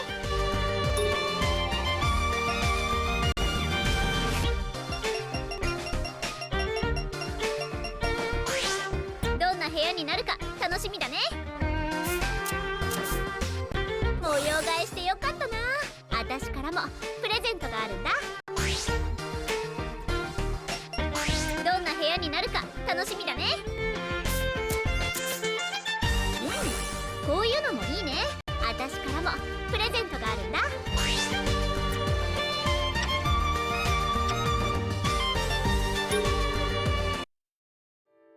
この時間ならアリスいるよな。姫、どうしたんだ？ジャックさんがあの姿になった時のこと、ちゃんと話さなきゃって思うと少し緊張しちゃって。アリスにとってはショックな話だろうね。それでも彼女には聞く権利がある。そして僕らには伝える義務がある。大丈夫、ちゃんと話せば分かってくれる。あの時姫は精一杯のことをしたんだ。僕が保証するよ。ありがとう、おつーちゃん。少し勇気が出てきたよ。それはよかった。じゃあ行こうか。アリス、2だけどちょっと入ってもいいかな？どうぞ。それじゃあ失礼するよ。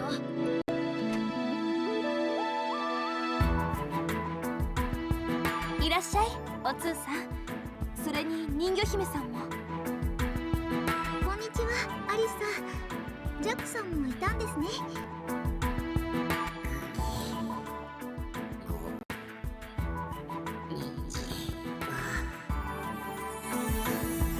ああ、こんにちは、ジャック。それにしてもアリス、だいぶ荷物も整理がついたみたいだね。I mean, I would ようやく落ち着いてきたところ。I would think that wouldn't be ここで暮らす something に new. あたって何か不自由はないか？ Considering some of the 足りない games も I のとか finished, I would 設備の要望、 I would それ以 think my 外でも patience is 問 known 題 by 抱え now. てるなら何でも言ってほしいんだ。足りないものはないわ。設備だって十分すぎるくらいよ。じゃあ何か問題とかトラブルもないか？もしも来たばかりでわがまま言えないとか遠慮してるなら。本当にない。 That being said, if I wasn't streaming this, I would be going through these cutscenes faster because I would be hitting the button basically as fast as I could read them, which is what I do when I play Honky Space Train. And I can read pretty fast, so I'm usually skipping like to each new line really quickly. ジャックが私の名前を呼んでくれる。それだけで満足なの。でも、もしかしたらジャックさんはこんな姿にならなくて済んだかもしれないんです。どういうこと？ジャックさんは崖から落ちた私を守るために瀕死になって、それでナイトメアになってしまったんです。本当に。Yeah, but I think for Kaz, I think that has more to do with his aversion to anime. I actually generally like anime. 私を助けたばっかりにジャックさんはこんな姿になって、私が下になって。 So it has to be pretty bad for me もう泣か to ない want で。 to skip it based on アリ just ス that. 人魚姫さんのこともお通さんのことも私本当に恨んで I mean, like I said, I almost always will go for the English dub, but this is one of those cases where I choose not to because the English dub is only like maybe 1/5 voiced, which means I would be voicing it myself. So I'm essentially just being lazy and letting the Japanese do it instead. ジャックは今こうして私の隣にいる。それで十分なの。 Now, I know a lot of people say, what's the point of the JP dub anyway when you can't understand what you're saying? It's more so that I can read what they're saying, and their tone of voice can let me know how it's being said. お前僕に負けないくらい王子様してるじゃないか。 Since ちょっとやけるぞ。 tone does make a huge difference in context and intent. ジャック、嬉しいけどそのくらいにして。少し恥ずかしくなってきたわ。とにかく私はもう誰かを責めるつもりはないから。だからこれ以上は謝ったりしないで。ごめんなさい。今のはなしで。ええ、何も聞こえてないわ。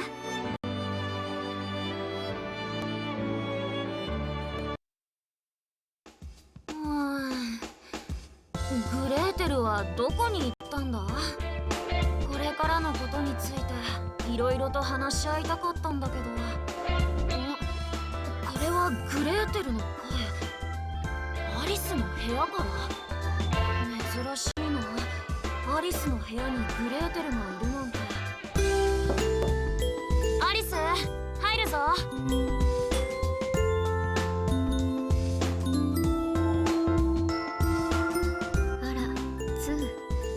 返事も待たずに入ってくるのね。お通さんならノックさえしてくれれば構わないわ。だそうだ。随分と打ち解けたのね。それで私に何の用？すごい自信だな。アリスに用かもしれないだろう。まあグレーテルになんだけど。 I will say this though. 緊急なら Because of the fact that they're mostly using static portraits, it's definitely avoiding one of the complaints I hear Kaz say a lot about cutscenes, which is the like insanely overdone like hand motions and everything. それなら僕も聞いておきたいな。いいかな、アリス。ええ、私は構わないけど。じゃあ改めてアリスが気を失う前からお願いするわ。気を失う前。 By virtue of low budget, 一 yeah. 緒に逃げている時、私最後にブラッドスケルター化したわけだけど、そこからの記憶は全くなくて、気づいたら監獄島にいたわ。それで目覚めた後は迷いながらも出口を目指したわ。時にメルヘンと戦い、時に逃げてね。あなた、それでよく大きな怪我もなく監獄島から脱出できたわね。ええ、だって外に出るまでほとんど出くわさなかったから。ほとんど出くわさなかった。時にメルヘンと戦いなんて言ったけど、実際はほぼ戦っていないのよ。だって私が向かおうとする方向からナイトメアか何かの声がして、恐る恐るそっちに向かえばメルヘンはほとんど死んでるし、ギミックは全部破壊されていたのよ。その後を通ってアリスは脱出してきたのか？ええ、そうよ。何の偶然か知らないけど、この木を逃す手はないと思ったの。なるほどね。偶然にもナイトメアか別の何かが道を開いてくれたのね。もしかしてジャックやヘンゼルのような味方になってくれるナイトメアだった？さあ、どうかしらね。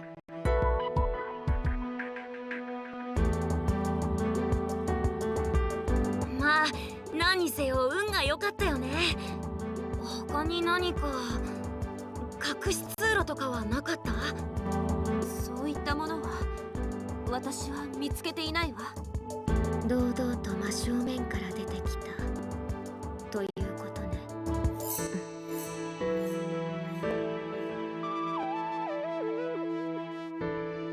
アリス、また監獄島について何か思い出したら教えてくれないか？ええ、構わないわ。それじゃ私はここで失礼するわ。あ、グレーテル、待ってくれ。僕の方の用事も。悪いけどちょっと監獄島について考えたいことができたの。だから悪いけどまた後で。くつろいでいってね。 So she still doesn't know how she got out of Blood Skelter. Just that she followed another nightmare out. 早速模様替えよ。いい気分転換になったわ。お礼にこれをあげるわ。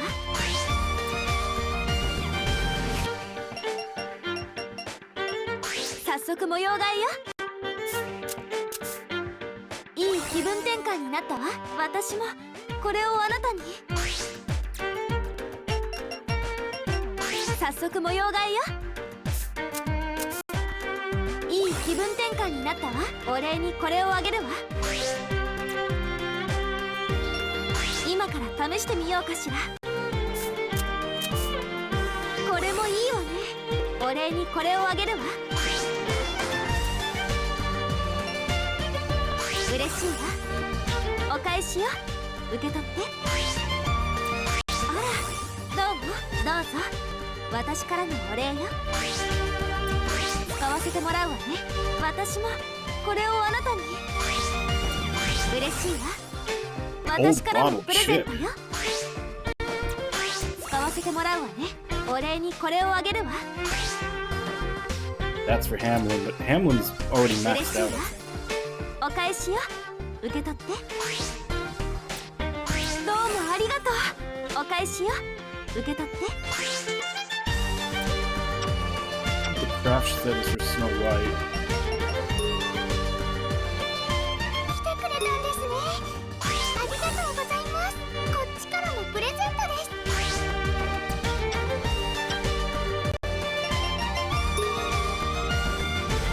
さあ、入るがよい。ありがとうな。我からのお返しだ。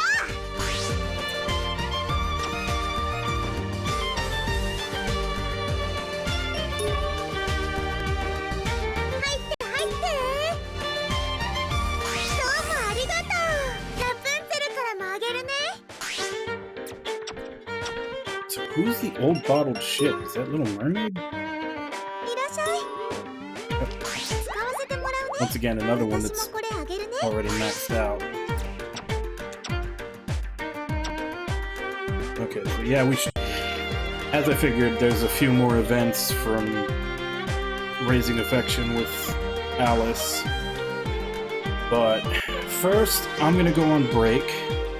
So I'll be back in 5, and then we'll do the 2 work orders that just involve. これを見てくれ。 Yeah, there's this one and one more that just involve going to specific areas. So we'll do those first, and then we'll watch those cutscenes for Alice's affection, see if we can get her some more massacre skills, and then we'll go to the next dungeon. So I'll be back in 5.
Alright, back. 他に用はあるか？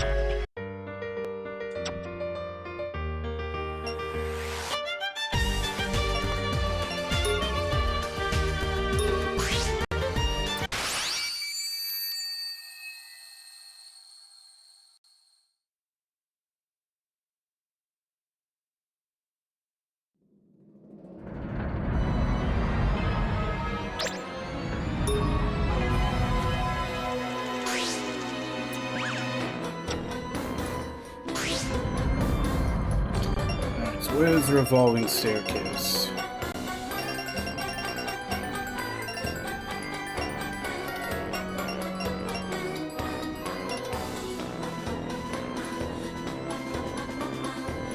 Actually, we can probably cross that now that we have Alice.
Oh. I guess we figured out how to get to the graveyard.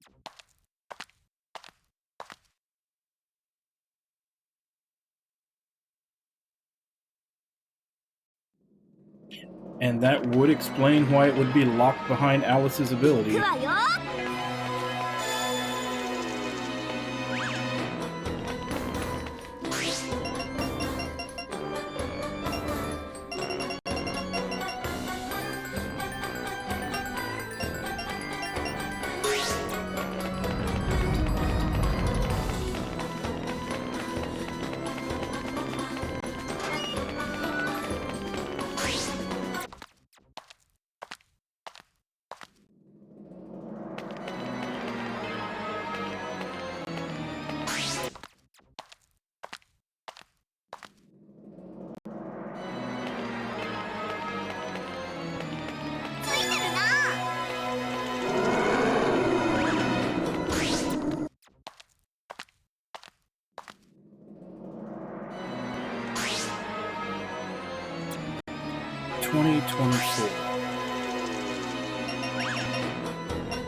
出番ね。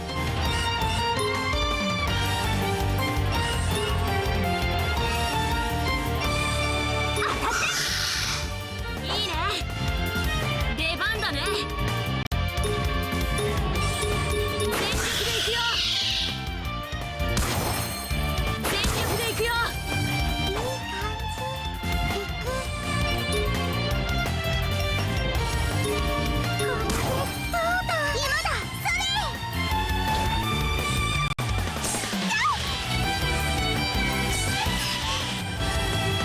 いい調子だ。任せろ。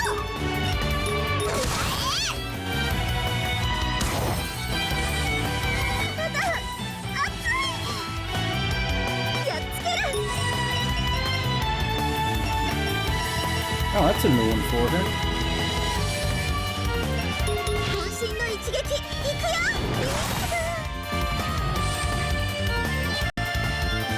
我らの勝利だ。強くなれたのね。疲れた。このシャベルは光にちょうどいいかもしれないな。依頼書に持っていこう。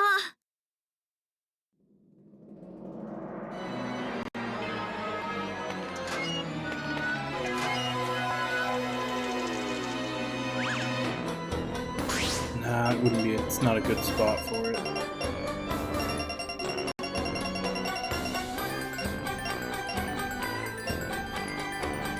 Neither's that.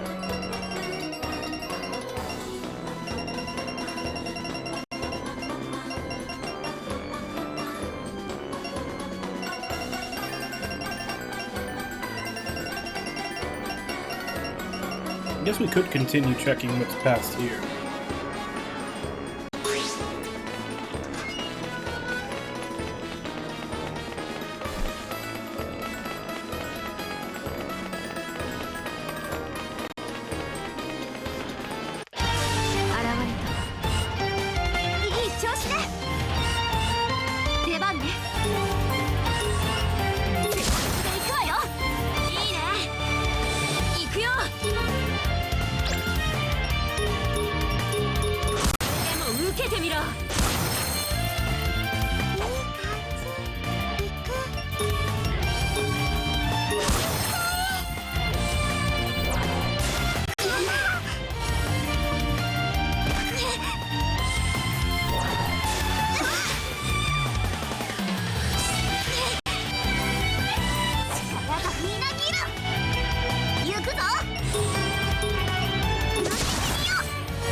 Oh, I didn't see that they killed Sleeping Beauty. みんな無事か。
Yeah, that's kind of across the board in translations. Like, I know a lot of people that can speak Japanese that are always saying that the actual things they're saying versus what the English translation says are different. Sometimes it's just because there's no equivalent, or they're trying to localize it better.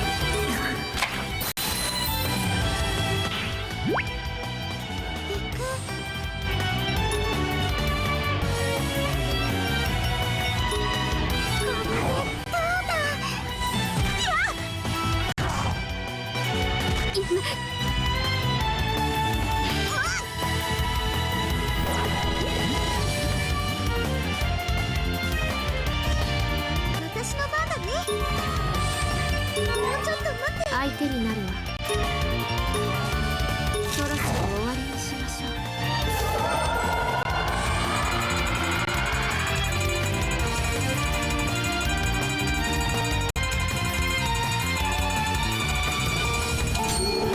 Yeah, what the FP deal? 我慢できない。 Oh, does it? ぶっ潰す。 Do those insults transfer over, though, is the question. Because it's always funny to, like, hear insults from another language translated and, like, hardly make sense. 我が相手だ。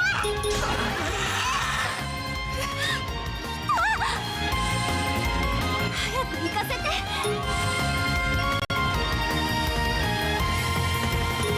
それでも食らえ。なんか僕の番。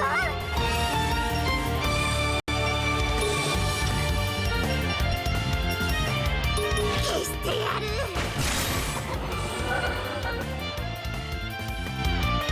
ジャック、圧倒的勝利よ。終わったか。おはよう。開通です。行きます。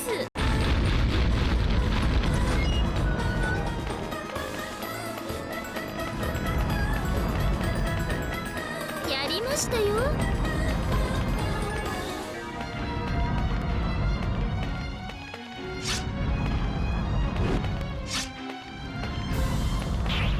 手に入れたぞ。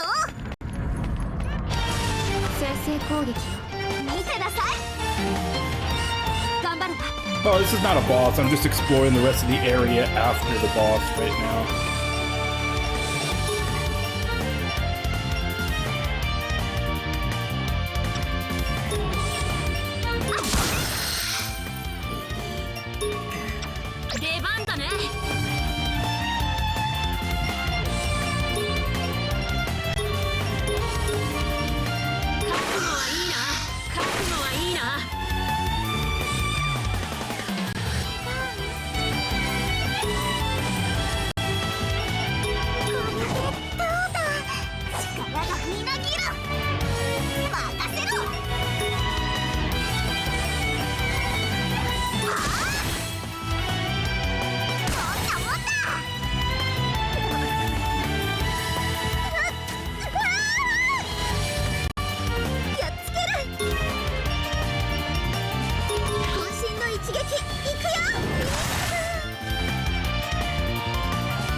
勝ててよかった。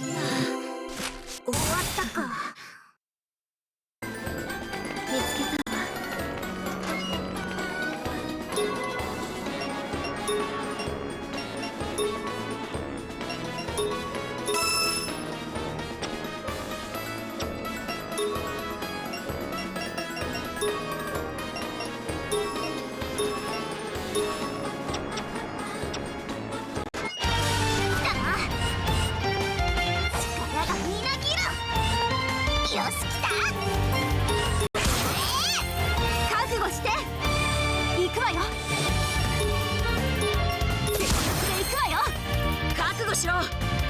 出番だね。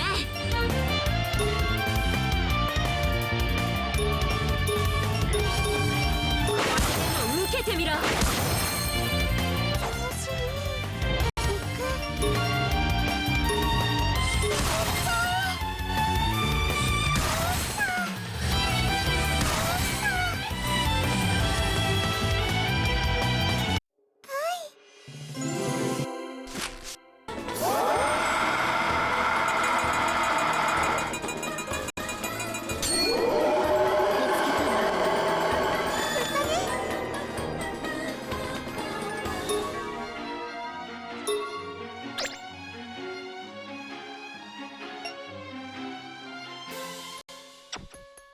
行きます。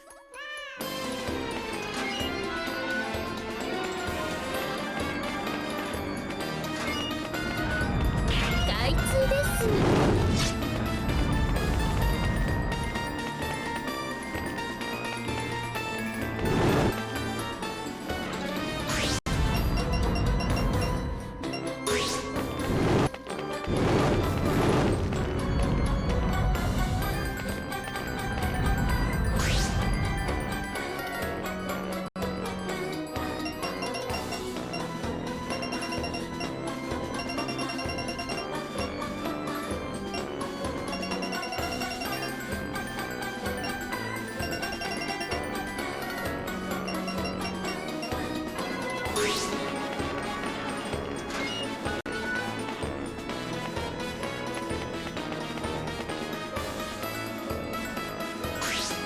So where's the part that extended?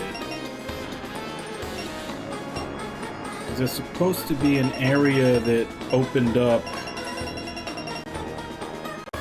that leads to the next, like, floor? Still not sure if I want to do it, unless it was that? 始めましょう。任せろ。いい調子ね。出番ね。出番だね。これでも受けてみろ。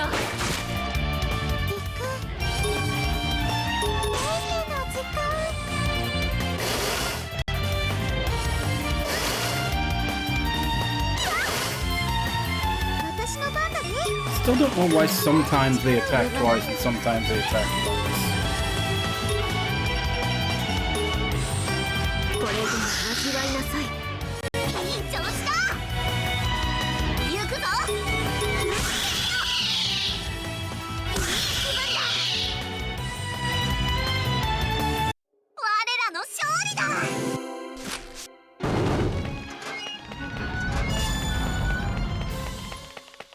見つけたわ。Yeah, it was there.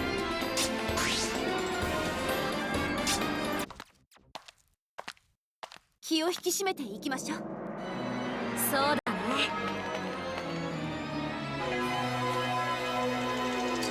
Not sure I want to do this area though.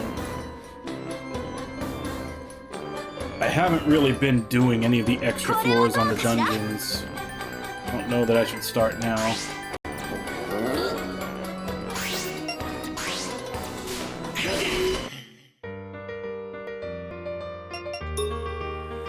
らっしゃい。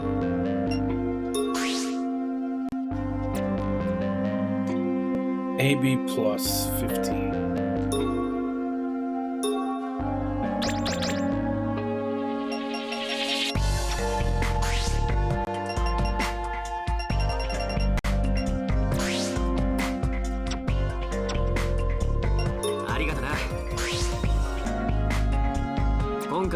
だ。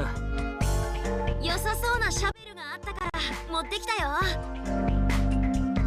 りがとう、ズーくん。これで私も一緒に掘ることができるよ。どういたしまして。それでそのシャベルで何をしてるんだい？俺たちはハーメルンのしもべたちの墓を掘ってるんだ。そうだったのか。それでその時に私も一緒にお墓を作ってあげたかったから。まさか我のしもべのために裏でそんなことをしてくれていたとは。主として礼を言う。しもべたちを弔ってくれてありがとう。別に当たり前のことをしてるだけだ。なんだかんだあいつらもすっかり仲間だからな。私たちがやりたいからやってるんだよ。そうか、光たちは本当に優しいのだな。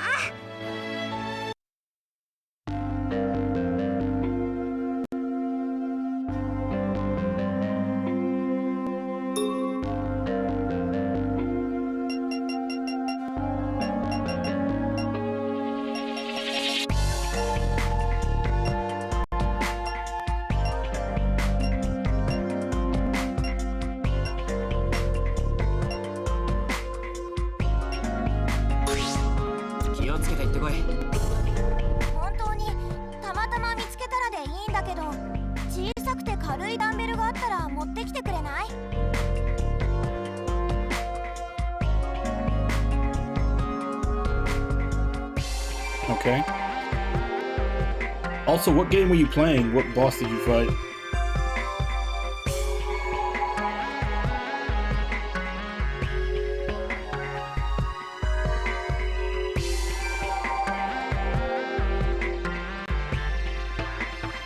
Grazing on books.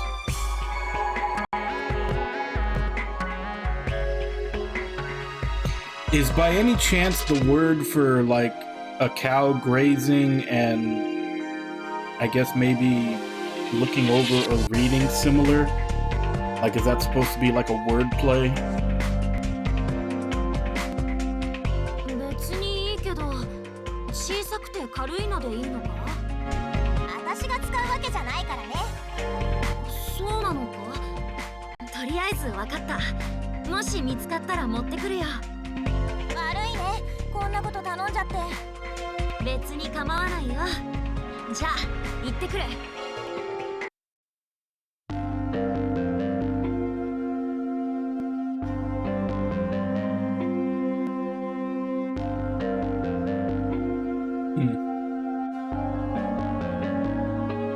I was just kind of wondering if that was more like if it was wordplay or maybe like a popular saying or something that.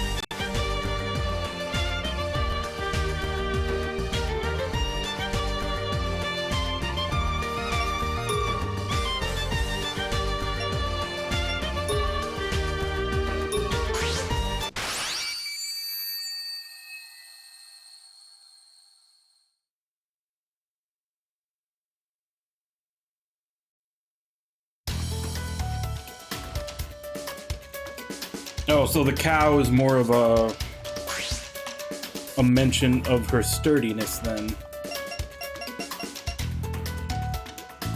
So?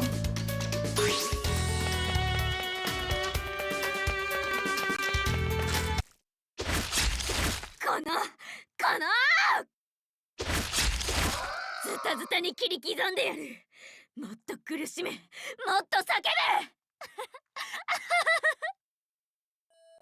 お姉ちゃん。赤ずきんのやつ、調子を取り戻してきたのかもしれないな。だけどメルヘンやナイトメアに対しての憎悪が前にも増して強くなっている気がする。Yeah, it's pretty much the same here. あんたもそう思う？親指気づいてたんだ。当たり前でしょ。まあ Which いつまでも塞いで I don't know if the German translation was a more direct translation from the Japanese, but 戦い方が豪快で I could see how in the English they would, you know, もっと他に for North America, they'd try to swerve away from saying that. どこか楽しそうなところもあって Or if that was just それで something that the localizers in Germany changed for themselves. あれなんだもうつまんないの。赤ずきん調子良さそうだね。おかげさまで絶好調だよ。お姉ちゃん怪我してる。怪我？ああ、ほんとだ。気づかなかった。さっきみたいに大雑把な戦い方ばっかりしてるからだよ。知らないうちに自分で切っちゃったんだな。そんなこともあるよね。失敗失敗。もうお姉ちゃんったら笑ってる場合じゃないよ。手当てするから傷を見せて。ねえ、いいよ。これくらいつばつけときゃ治るって。ダメ。放っておいて悪化したらどうするの？いいから見せて。はいはい。人魚は心配 Probably money. お姉ちゃんなんだか生き生きしてる。 I'm sure they pay attention to where most of their subscribers come from and だって嬉しくてさ。 allocate accordingly. やっとリハビリが終わって思う存分メルヘンやナイトメアを殺せるからね。いやー、思いっきり戦えるって気持ちいいね。気分爽快。やっぱこうでなくっちお姉ちゃんねゃ。何？あんまり無茶はしないで。無茶なんてしてないけど、でも今は放っておいてる。あれが放っておいていい顔かっての。まったく。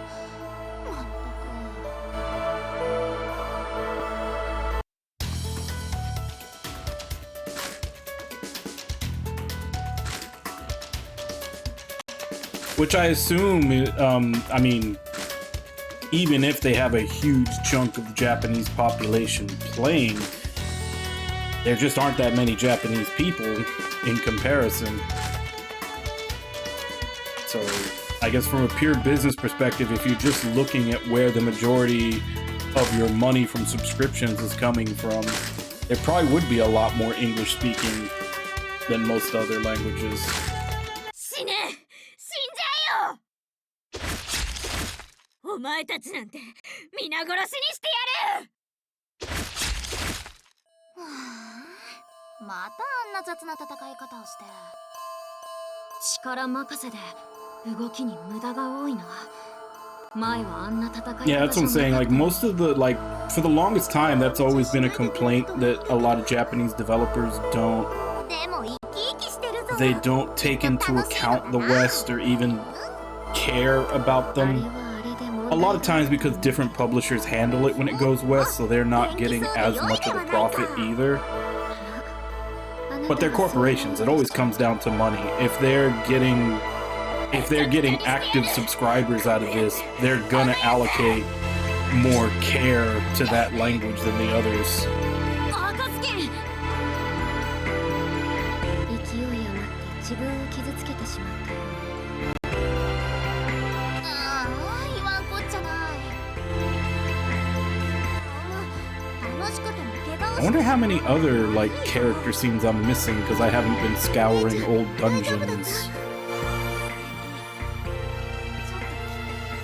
There's 2 Red Riding Hood scenes in here. 赤ずきん、今のは危なかったぞ。下手をしたら大怪我するところだったんだからな。 And if these are character scenes, then they're probably opening up more massacre そうかも skills. ねって自分のことなんだぞ。そんな人事みたいに。こうでもしないとダメでそうにな。こいつらを憎んでいないと、憎しみをぶつけていないと自分の気持ちが保てなくなりそうなんだ。赤ずきん。だから放っておいてよ。も死ぬのは私一人だ。みんなに迷惑はかけないから。悲しいこと言わないで。みんなに迷惑はかけないですっておかしなことを言うのね。何がおかしいって言うのさ。現にあなたが今ここで怪我をして迷惑を被っているのよ。その事実をどう説明するの？それはあなたが自分をどう扱おうと勝手だけど、面倒なことにここにいるのはあなたを放っておけないお人よしばかりよ。あなた一人の迂滑な行動が原因で全員が危機にさらされることもあり得るわ。それでもあなたは構わないと。グレーテル、あんただって肉親をナイトメアに殺されたんだから、私の気持ちはわかるでしょ。似た体 Yeah, 験 but を it's した also からと fantasy setting, 同 though, じよう isn't に it? 考えるとは限らないわ。少なくとも Like, even in English, we have a lot of... It's kind of a trope to have a fantasy setting and having everybody speaking the Queen's or the King's English, you know, being all hoity-toity and shit. There's a lot of fantasy settings where people don't speak colloquially.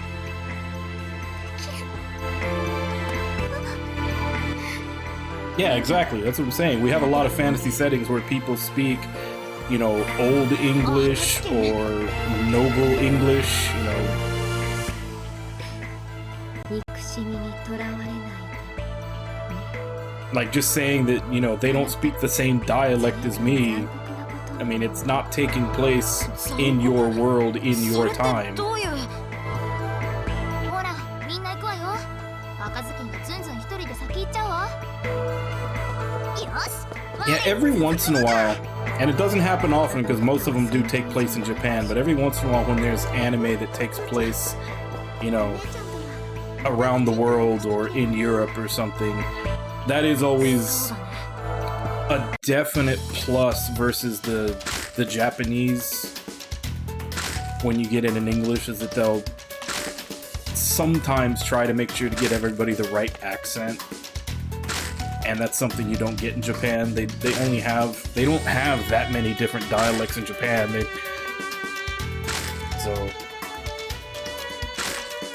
Like, I remember Helsing was one that I really liked that. Like, you could listen to it in Japanese and everybody sounded the same, or you could listen to it in English and everybody from their different countries would have their appropriate accent.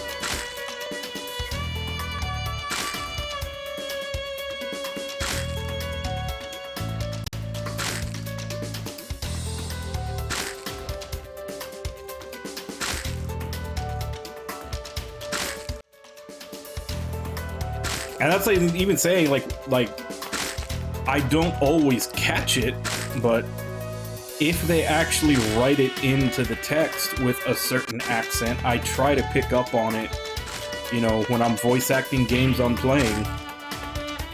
Like, if I see the text and I see it written a certain way to where it sounds like a certain accent, I'll try to do it.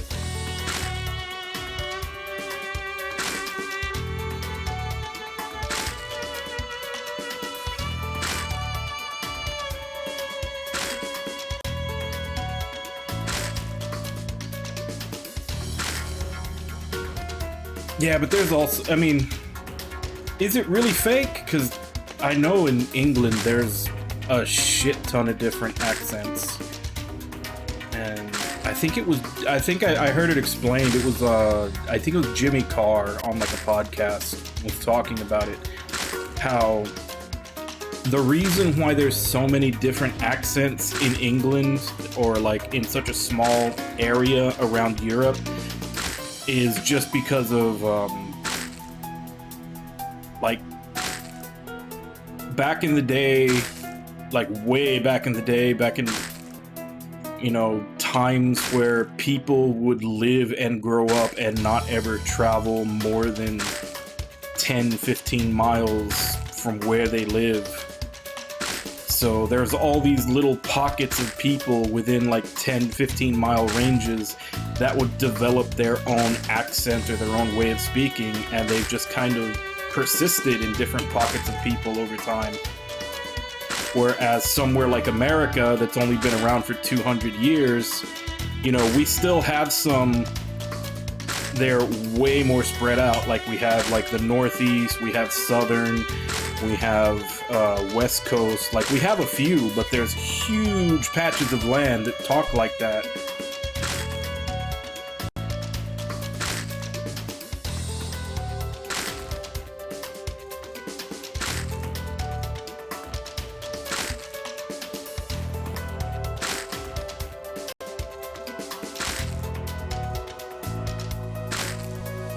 Yeah, I think they're getting rid of that a little bit now, but that was definitely that's definitely something that I would like to say is becoming less and less now that the internet is a thing. Because it used to, I mean, obviously it used to be that they could put someone like, say, oh, hey, this is an Australian person. They could have them talk however the fuck they wanted, and it's like, how many people are going to call them on it that have been to Australia and know that's not how Australians talk, or that's not how French people talk? Like, you're basically at the whim of what Hollywood wanted them to sound like, and there weren't really enough people well-traveled enough to call them on it. Whereas now, I mean, media crosses borders so much easier because of the internet and streaming services and everything else, that I would hope it's harder for them to get away with all those fake ass accents when people can hear the real thing by watching shows from that country.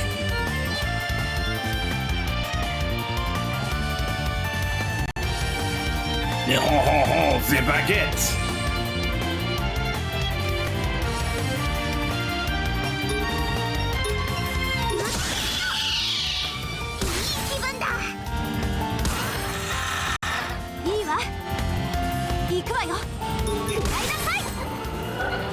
But yeah, like most things, that's literally something that persisted out of ignorance. People didn't know any better, so they just trusted Hollywood.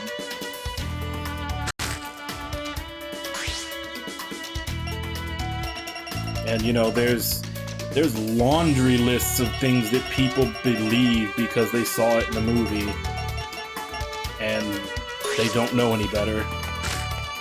You know, just like the whole, every time a car gets into a crash, it explodes. Shit like that.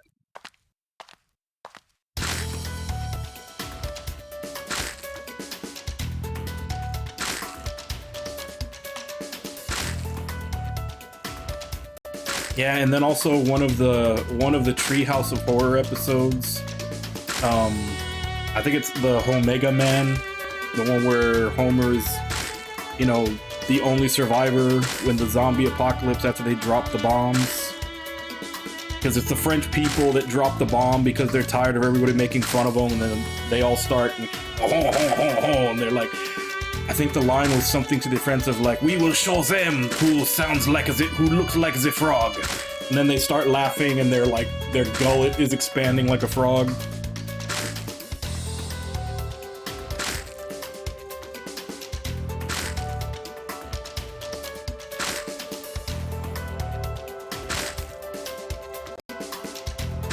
Yeah.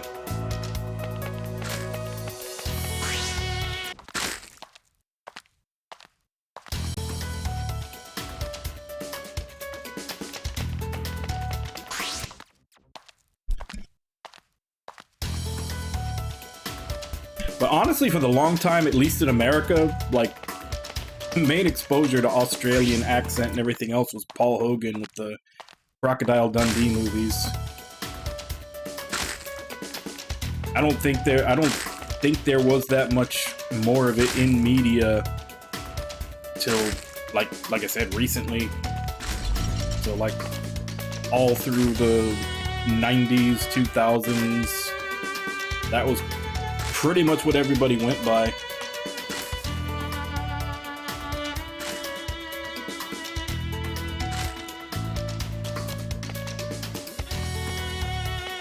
Yeah, it was like seasons 5 through 9 or 5 through 10, depending on who you ask.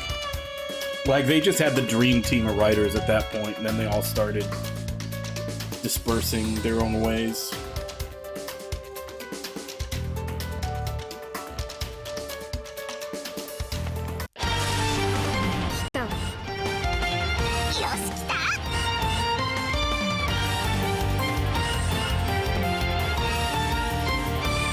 Did you? いい調子ね。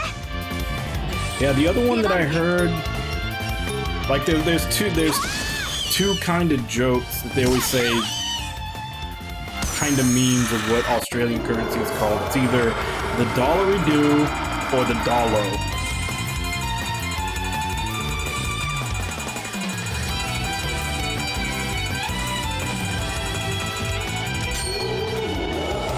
But hey, at least it's not called the loonie like Canada.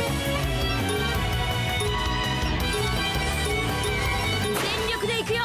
これでも受けてみろ。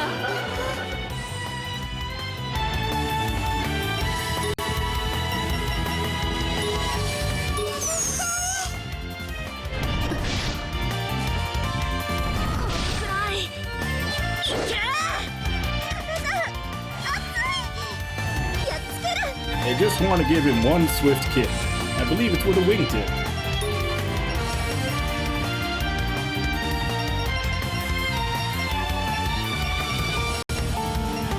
渾身の一撃いくよ。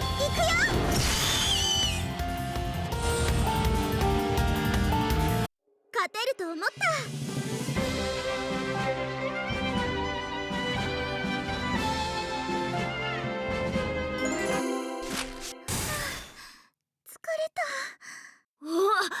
このダンベルすごく軽い。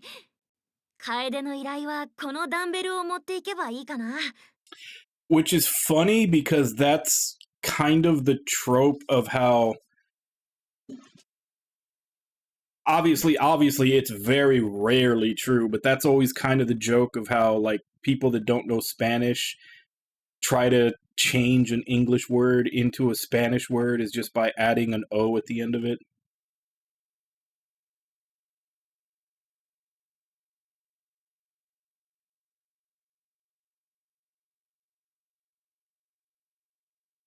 Oh yeah, I'm sure they would, if they tried to do it today, it would definitely be, oh, they're culturally appropriating Australian culture, some bullshit like that. しかし、楓じゃないなら誰が使うんだろう。 Which yeah, that always turns out to be the case, that they have someone screaming that you're appropriating the culture, and then like the people that are actually of that culture are like, no, we're glad that they're participating.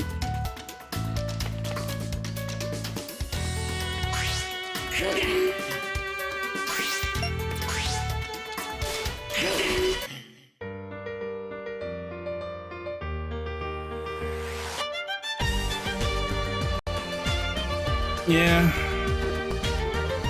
I mean, Simpsons hasn't been good for way longer than it was good. これを見てくれ。 Like way longer. Considering they're on like season 30 something. Like it's like season 30 something and it stopped being good after like season 10 or 11. OR plus.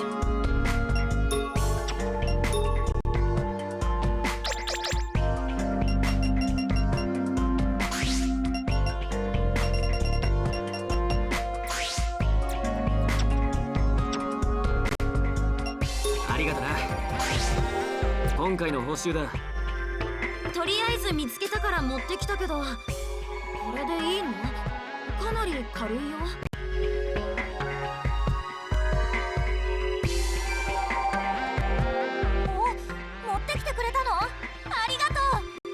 You know, supposedly the past season and the current season are getting better, but they're still not as good as peak Simpsons, obviously. But I haven't bothered to watch any of the ones from them. But I've heard a couple of people say that like the last season and the current season are better.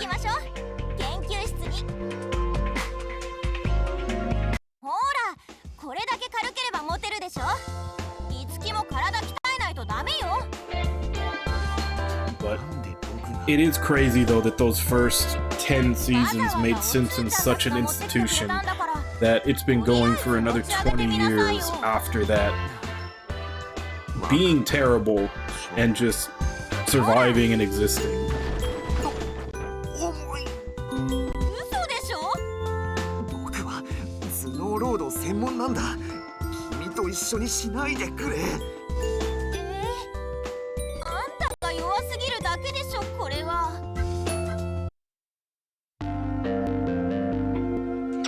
らっしゃい。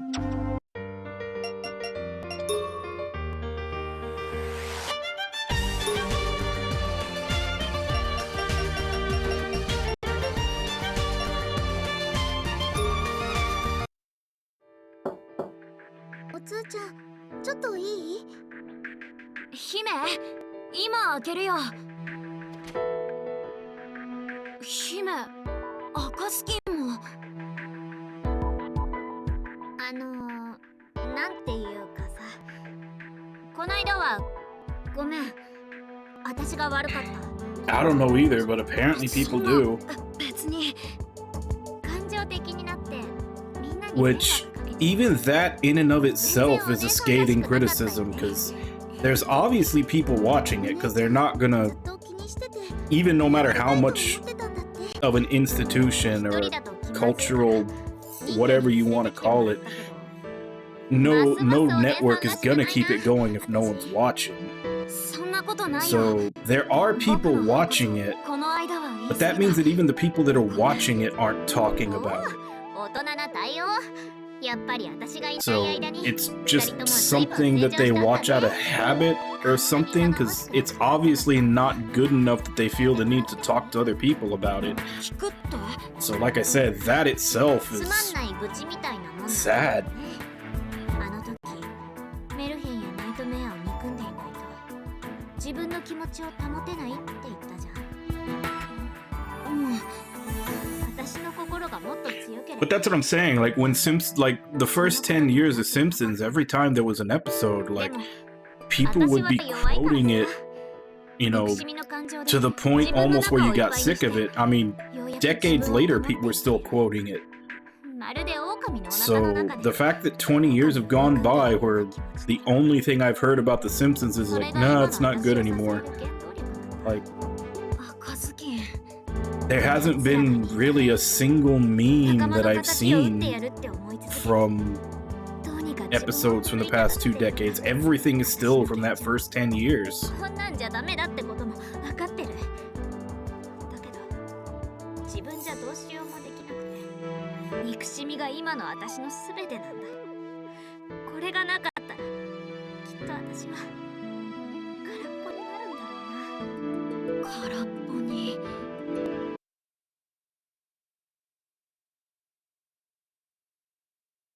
悪かった赤ずきん。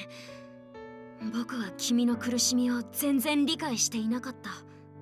おつーが謝るなんておかしいよ。あんたが言ったことは間違ってないんだから。 Yeah, 憎しみを糧にして生きてるなんて。私の maybe some people just watch it for comfort food そ or んなことはない。 something, but 黎明の人 like I たち said, が殺され apparently た苦し nothing み has の憎し happened み that's は good enough for people to really talk about. それなのに赤ずきんの気持ちを否定するなんてできるわけなかったんだ。あのね、おつーちゃんも私もナイトメアが憎い気持ちは同じだよ。でも未来のために今の仲間も大事にしたいの。憎しみも悲しみも無理に捨てなくてもいいんだと思うな。いいのかな私今の自分でも。敵討ちの気持ちで戦い続けるのはきっと間違いじゃないんだと思う。憎しみを捨てろなんてもう言わない。あ、でも無茶してほしくないっていうのは変わらないよ。赤ずきんは大事な仲間で家族なんだから。考えなしな戦い方をされて赤ずきんに何かあったら悲しいからね。だから僕たちのことを家族だと思ってくれてるならギリギリのところでブレーキかけるようにしてほしいな。分かった家族の頼みじゃ仕方ないね。よかった。今思えばおつーや人魚に甘えてたのかも。私が勢いに任せて突っ走っても2人が止めてくれるって。そのせいでこんなことになったのかもね。これからはもっとしっかりしなくちゃな。じゃあもしもまた突っ走っちゃう時があったらお姉ちゃんを注意するから覚悟していてね。頼もしいね。その時はよろしく頼むよ。2人ともありがとう。私のありがとう認めてくれて。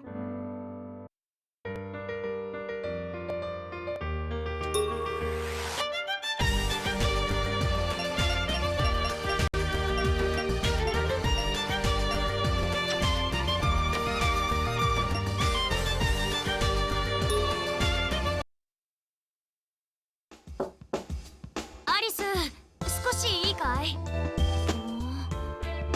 変だな。中から声はするのに。アリス、聞こえてないのかい？仕方ないか。悪いけど入るよ。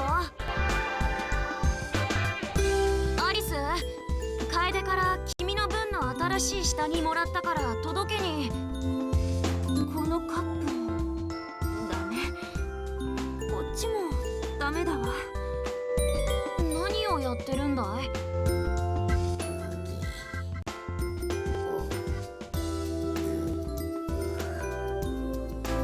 やあジャック、元気かい？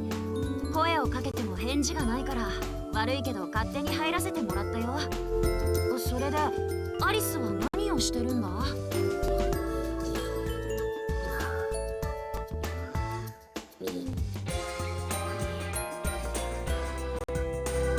ップを見てる？見たまんまだね。残りの2つはやっぱりダメね。もうどれも使えないじゃない。ねえアリス、そのたくさんのカップは一体どうしたんだ？あ、やだ、お通さ。もう入ってくるならノックくらいしてくれないと。すまない、何度もしたんだけど聞こえてないみたいだったから。Oh, I do all the time. ごめんなさい、気づかなくて。もう恥ずかしい。I still don't go past season 11, but I'll usually just pick a random episode somewhere in the middle there and let it go while I'm これは doing something else. ああ、景色少女の基礎知識。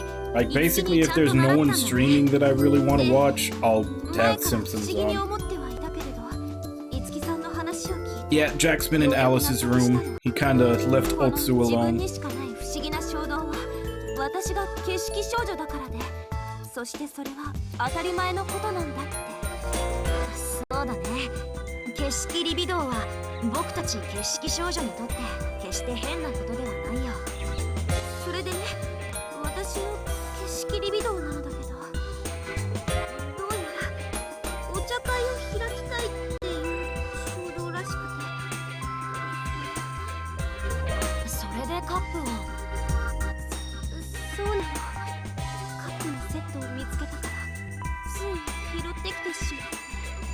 ああ、もう変なもの拾い集める人だって思われちゃう。大丈夫だよアリス。僕たちはみんな景色リビドーを持っている。誰も笑いやしないさ。そうかもしれないけど。大丈夫。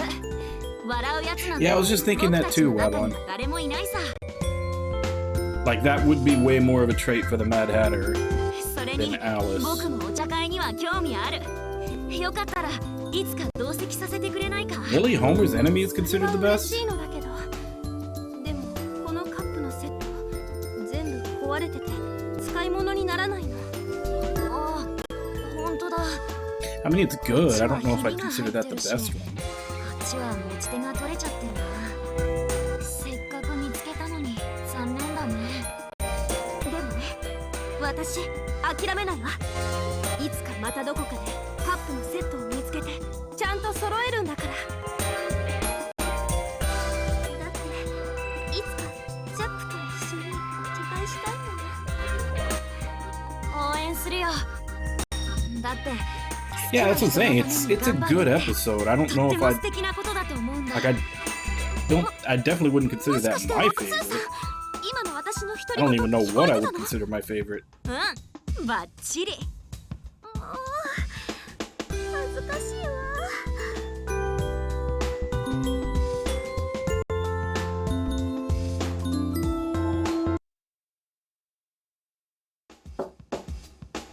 はいどうぞ。ちょっとお邪魔するね、アリスさん。お疲れ様アリス今日もいろいろ大変だったろういいえ定期検 It's 査 probably 生き抜くために I'm guessing in the 必要なことだ video, or at least what they say, is it's probably because it's a deconstruction of The Simpsons for the 僕だっ time. たらもうヘトヘトだ Like よ the whole point of Frank Grimes is to point out how 私が一 ridiculous 番新参者だから Homer's life is. 遅れてる分頑張らないと。じゃあ And critics always like 私からプレゼント。 fucking fall over themselves for deconstructions. これはカップ。僕が姫に話したんだそしたら姫が何か力になりたいってこの前独房エリアに調査に行った時にね、ちょうど見つけたの。少し壊れてるけどまだ使えるよ。私にくれるの？もちろん。でも拾ってきたものだし、少し壊れてるから逆に迷惑だったら申し訳ないんだけど。そんなことないわ。とっても嬉しい。ありがとう人魚姫さん。 Yeah, it's also a big commentary on how 喜んでくれてよかったな。こんなに嬉しいプ ability レゼントは ability and competence doesn't necessarily まあ lead to 何をもらって嬉 success しかったんだ。 so much as charm. これよ。いつもつけてる髪飾り。 Like, you're more likely to be successful if everyone likes you than if you're actually good at your job. それをプレゼン And トしたの unlikable. ってもしかして。ええずっと昔にジャックにもらったの。 And if you want to be rich, you gotta have highly psychopathic tendencies that will let you screw over anybody for the slightest これだけは chance to get ahead and not care about it. いつもつけていたいの。わかるよ。髪飾りに触るアリスさんの手、とても優しいもの。昔私人間の集落にいたんだけど、ある時 Yeah. 迫害されるようになっちゃったの。 The visual for it is really good too, where they just show Homer like with looking straight up with the. 今なら It's like a. 景色少女だからってわ I かる。 think it's like one of those long filled bar donuts just 何も知らなかった。 sliding down his throat. そして大人は誰も守ってくれなかった。アリスさん。いじめられたり避けられたり、私はだんだんと心を閉ざしていったわ。もちろんまともに接してくれる人も中にいたわ。 And I don't know それはあくまで to what extent it happens in lots of other countries, but だから私は心を in the US, it almost seems like 何も開くつもりはなかった。 the more intelligent you are and the more like, especially if we're talking science and technology, the more accreditation you have, the more hated you are. あっち行ってって言ってるのに、その男の子は全然これっぽっちも諦めてくれなかったの。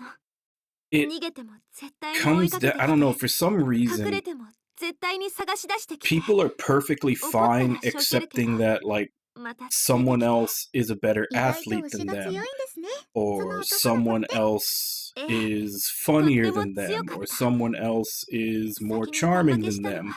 私の方 But for some reason, どうして no 私 matter に how ついてくるのって stupid they are, 寂しそう the に second 見 you え insinuate that someone is smarter than them, most people get insanely 寂 offended. しかったんだってずっと付きまとわれて逃げて And the 隠れて existence 怒 of っているうちに someone that is very plainly smarter than them just seems to bring out それ hatred で私久しぶりに笑ったの。寂しさを忘れてた私を Yeah, so it's just weird that the 面白くて most able and intelligent だ people から are 私笑ったの。 hated to the point where it interferes with them trying to get things done in this country. なんでもないわ、ジャック。この髪飾りはそんなジャックが初めてくれたプレゼントなの。No, but that's what I'm saying. Like, if someone is a better athlete than you, they cheer them on. If someone is like 見てて微笑ましいよ all ね these other attributes where someone can be better, like of course there's always some envy and some resentment there, but like very few people are intensely hating, you know, a handsome actor or a great football player or a funny comedian. Like there's all these other attributes that people are perfectly fine with themselves, that someone else is better than me at this and they deserve to be paid for it and paid well for it. Yet when it comes to like a science and technology field where people are very obviously smarter than you and know what they're talking about, like everybody just automatically goes into defense. Is like, they're not smarter than me, I'm street smart, or whatever other bullshit they have to tell themselves so that they can hate that person and still think that they're better than them. Like what? Like I don't get why that's the one thing that they can't concede to.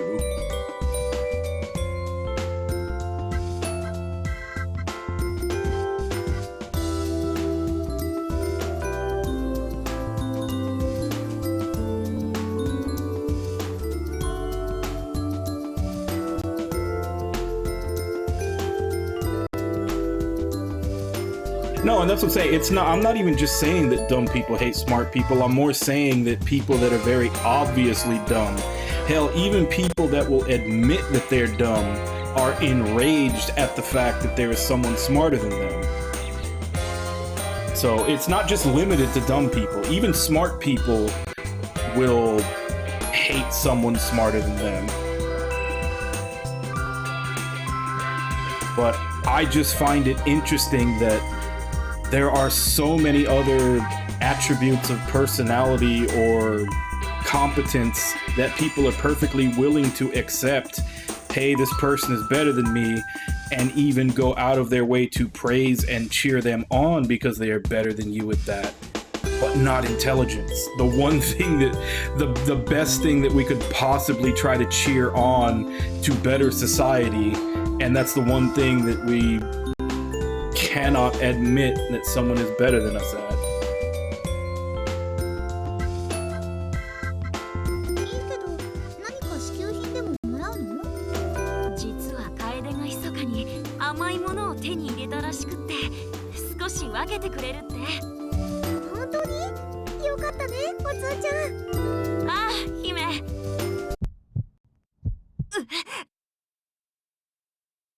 夫？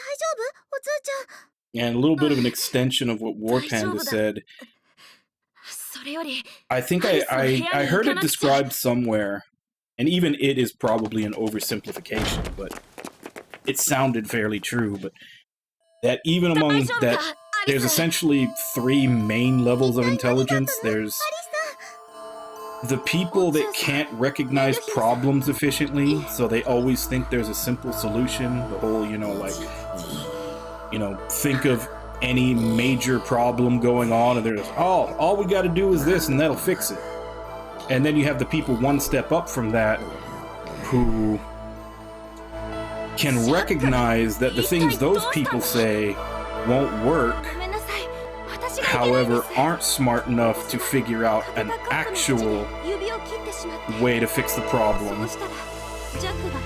They just know, they can just identify all the things that everyone else is saying won't work, but they can't figure out how to tackle the problem themselves.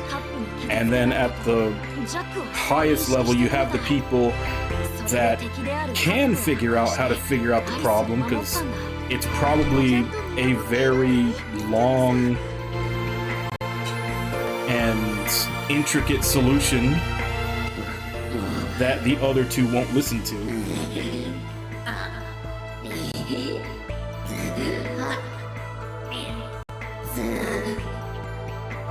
ジャック、もう大丈夫だ。アリスを傷つける奴はもういない。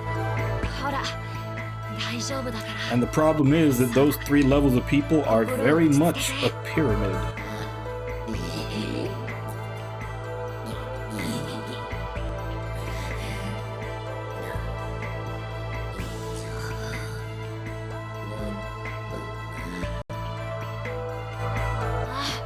見てごらん、アリスは無事だ。ほら、あなたのおかげで私は無事よ、ジャック。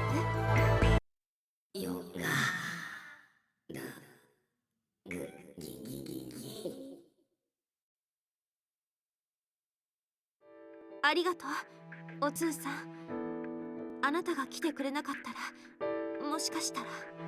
近くを通りかかったタイミングでよかったよ。指先以外に怪我はないか？ええ、なんともないわ。ごめんなさい、アリスさん。私が欠けたカップなんてプレゼントしたせいでアリスさんに怪我をさせちゃって。いや、そんなことは。その上、ジャックさんのために用意していた大事なお茶会を台無しにしてしまって、本当にごめんなさい。いえ、だからそれは。おつーちゃん、どうしたの？結構苦しそうだけど。いや。 Yeah, but like I said, even I'm sure 頭が痛く even なっ that て。 with it being 3 levels is probably そ a れは大変。 gross 光の oversimplification. ところまで連れて。大丈夫だよ、アリスさん。おつーちゃんは私が責任持って部屋に連れてって休ませるから。ジャックさんもまた興奮した時のためにおつーちゃんのそばにいた方がいいかな。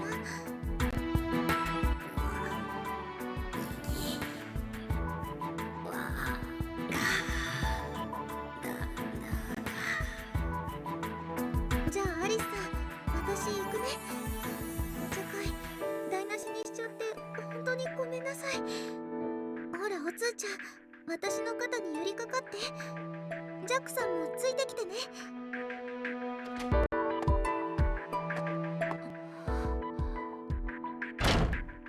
違うのに。違うのに。珍しいな。アリスの方から呼び出してくるのって。 Yeah, 確かに、もしかしたら初め that's てかもしれない that's probably why they were talking about it. ジャックを連れてきてとも言ってたから。 I forget the name, but it was a scientist that was explaining that. Mostly in context of him being frustrated.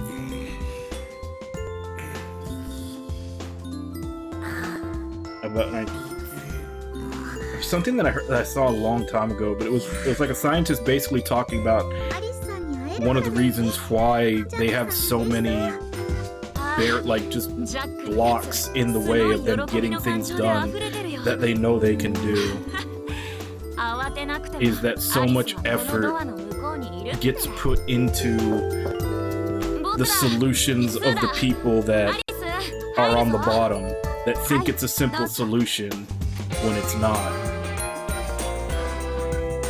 So they try their simple solution and it fails, and then they move on to another simple solution that fails because they don't realize that it's a very complex problem that needs to be approached as such. お茶会？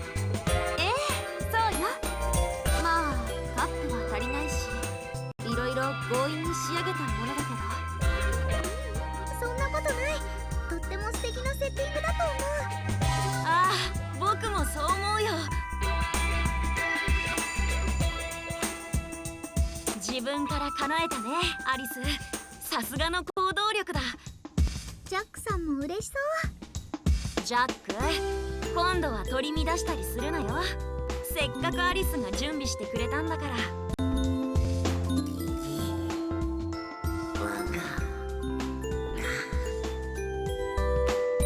じゃあ僕たちはこれで。後で感想を聞かせてね、アリスさん。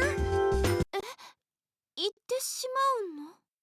ちゃんとジャックは連れてきたし、まだ何か手伝うことあるならするけど。でも私たちがいたら、アリスさんはジャックさんとお茶会が始められないし。もう、そうじゃなくて。ちゃんとテーブルを見て。おつーさんと人魚姫さんの分もあるのよ。え、だってお茶会はアリスとジャックだけの時間じゃ。 Sad thing is, that actually is how most countries solve it. もう二人とも気を使いすぎよ。邪魔なわけないじゃない。それに私はジャックと一緒に準備して、そしてあなたたちを呼びたかったのよ。4人でお茶会を開きたかったの。そうだったのね。ごめんアリス、君の思いに気づけなくて。私はね、お通さんと人魚姫さんにずっとお礼がしたかったの。 I suppose if you take that to a ridiculous extreme, 人魚姫さんも that might work. だって私アリスさん You に know, 言 like われるようなこと if I owe you $20 and then the money gets devalued to the point that $20 ain't shit and you can't buy anything with it, then I'd have no problem paying it back. ジャックを見捨てずにちゃんとここまで連れてきてくれた。 I don't think that's feasible to print money to that macro of a level. そして私をまたジャックに引き合わせてくれた。私がそのことをどれだけ感謝しているか。そう思ってくれていたんだね。なのに私ったら気づけなくて。 Yeah, specifically in the US, there's a meme thing that's been going around where it's, you know, people always complaining about unemployment insurance and welfare and all that. They don't want their tax dollars going to it. And it's a thing of like, you know, if you make $50,000 a year, it's something like, I want to say $3 or $4 of your money is going to social programs, whereas $32 of it is going to subsidies for corporations. You know, it's the question of like, if you're more mad about the $4 than you are about the 32, then you're a hypocrite. アリス、もう遠慮なんてしてはダメよ。ああ、もう変な遠慮とかはしない。だから時間の許す限りお茶会を楽しもう。それでジャックったら体大きいのに私よりも Oh 掃 yeah, 除が上手だ we ったの。 definitely got those here.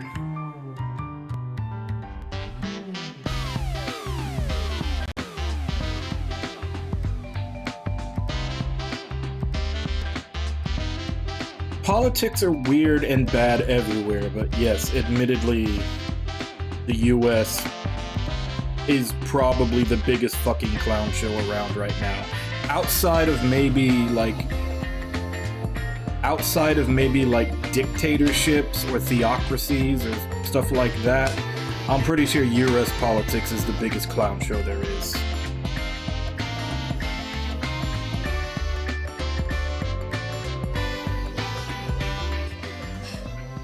アリスさんのために一生懸命なんだと思うな。そうなのかしら。 But that's also だと because したら嬉しいけど。 it's お茶のおかわりはどう？ our politics are no longer about serving the 僕 country. は大丈夫。 Our politics right now is a sports game. おつーちゃん People don't care 調子が what 悪いわけじゃない the んだ。 politicians stand for. They just want their side to 胸 win. がきつくて。 It's all they care about. They picked a side, they want their side to win. おつーさん They って don't give a 実は fuck what 胸 they're が actually 大き gonna い do or what they stand for. It's 違う。 insane. 全然大きくなんてないよ。へえ、私の前でそんなこと言っちゃうんだ。もしかして大きいのに気を使って大きくないと言ってるの？だとしたらそれは逆効果ね。確かにその通りだよね、アリスさん。人魚姫さん、まったくこれだから胸が大きい人は困るわ。でも実際のところ胸が小さい方がいいことばかりだと思わない？そうだね、アリスさん。胸が小さい方が体は軽くて動きやすいし。胸が小さい方が戦いの時に邪魔にならないし、うつ伏せに寝るのも苦じゃないし。胸の小ささについて分かり合えて嬉しいわ。人魚姫さん。私も嬉しいよ。そうこの胸の小ささは誇るべきことなんだよね。これからは大きな胸の時代じゃないわ。戦いにおいて非常に優位な胸を持つ私たちの時代なのよ。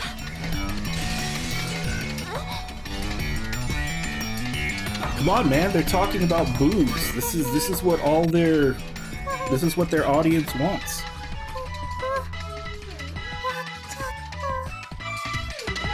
ネムちゃん怪我してない？大丈夫？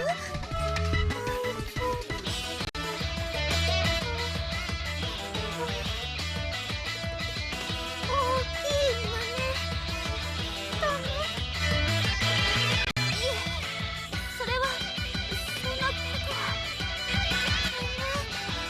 大きいと足手まとい。僕いらない。違うよネムちゃん、足手まといなんてことはないよ。今のはほんの冗談よ。実際は胸が小さくていいことなんてないわ。 Well, technically, wouldn't it be 胸が小さい Edo, Showa, Oppai? 鏡の前に出すと惨めになるし。そうよ。大きな胸の人と並ぶとなぜだかものすごく悲しい気持ちになったりするんだから。それに胸が小さいと時々かわいそうな目で見られるし。胸が大きいと動きづらくて戦いにくい。そんなもの強がるに決まってるわ。胸の大きさくらいで戦いに大きな影響なんてそんなにないだろうしね。本当は私たちは大きな胸に This is, I will say, this is some Olympic level backpedaling. 大きな胸最高だよね。ね、アリスさん。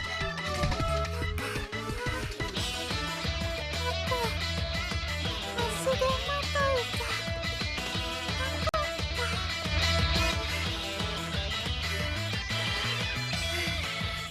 そうよ。眠りすぎ。だから自信を持ってよ。私たちに憧れる。僕自信持つ。じゃあまたね。姫、アリス？そうなの。私ってば胸ないんだ。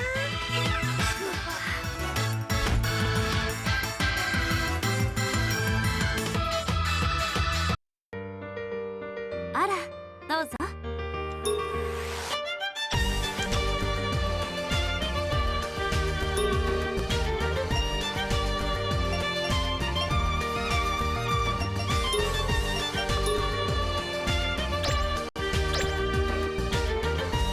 Okay, so she got 3 more from that.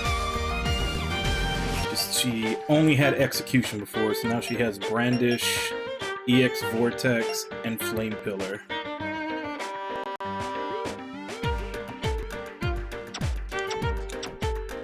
So, at least there's a point to sitting through all those.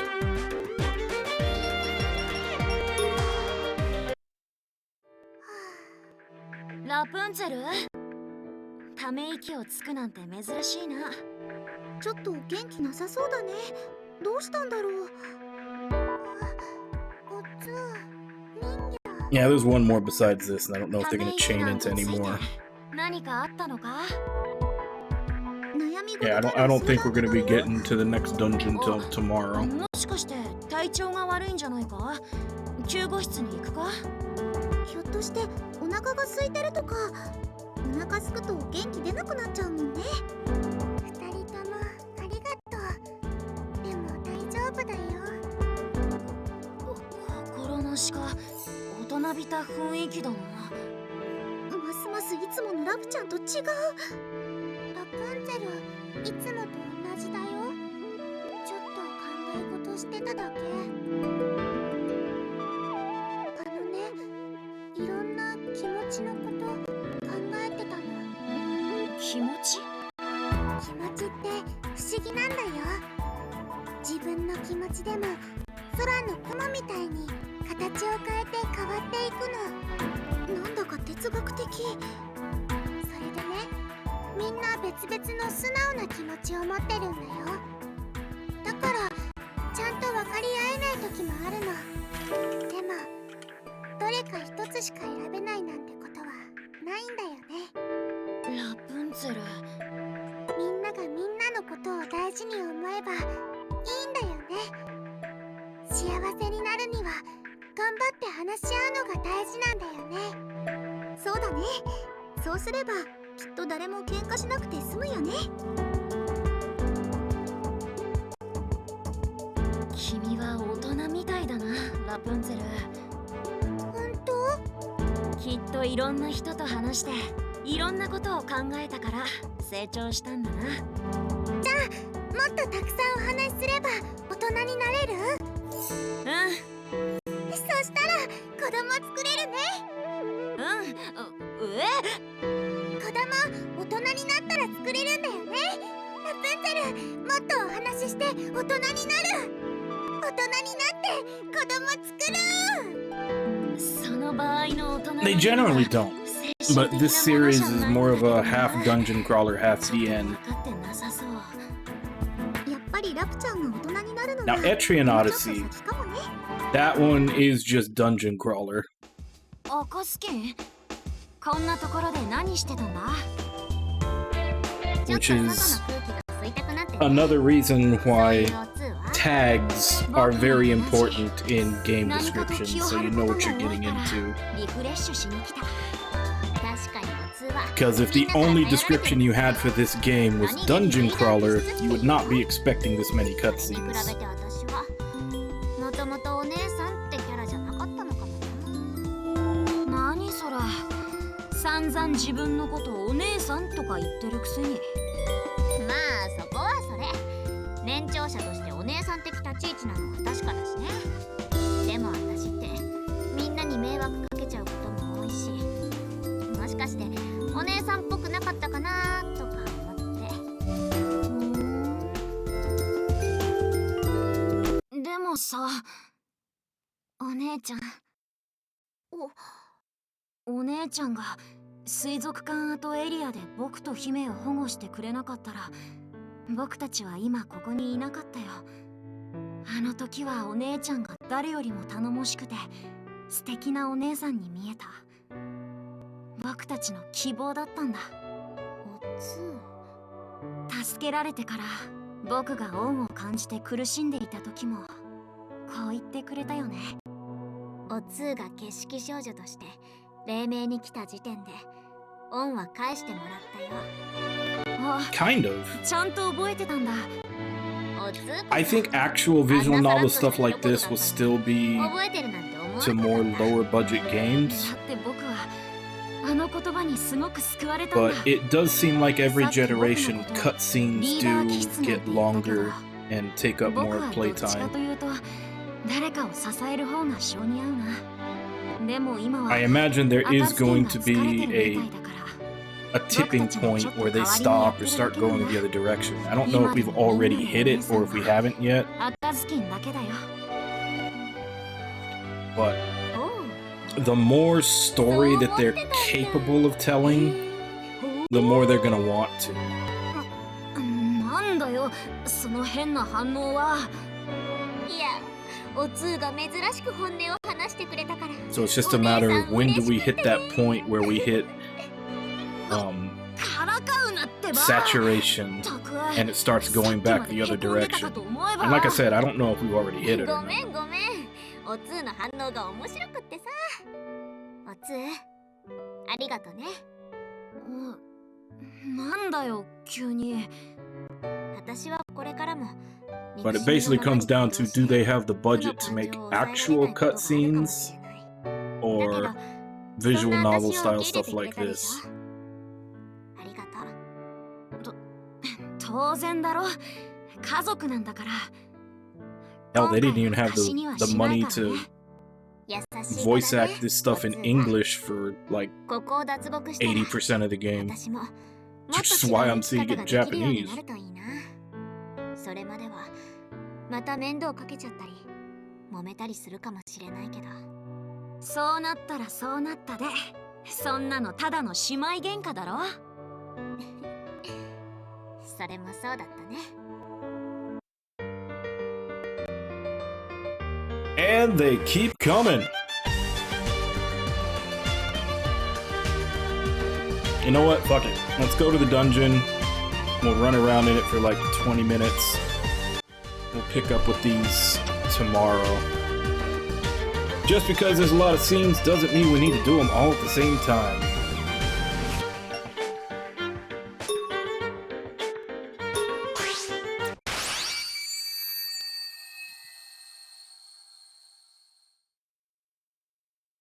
Yeah, we'll mess around in the dungeon a little bit. We'll come back to do more scenes tomorrow. Because thankfully, this game does allow you to save anywhere, so I don't have to worry about scrambling back to a save point when it's actually time to end. 戦闘開始よ。行くぞ。 Also, I do like the fact that every couple of dungeons or so, they change up the battle music.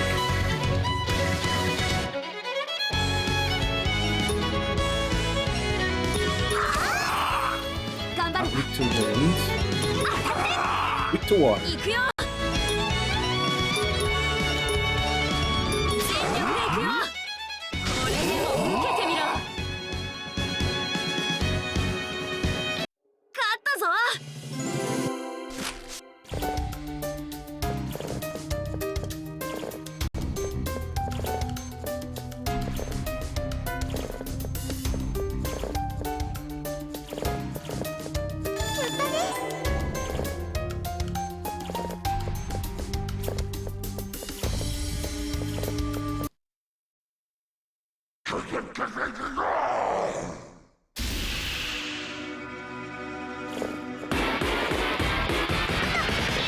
危なかったな。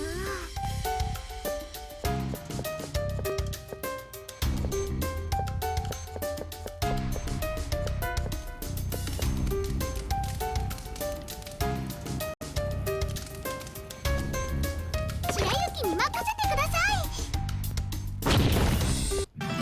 気をつけて。行くぞ。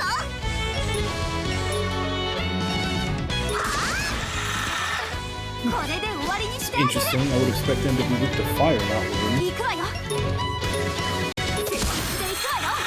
行くぞ行くぞ。出番だね。勝つのはいいな。これでも受けてみろ。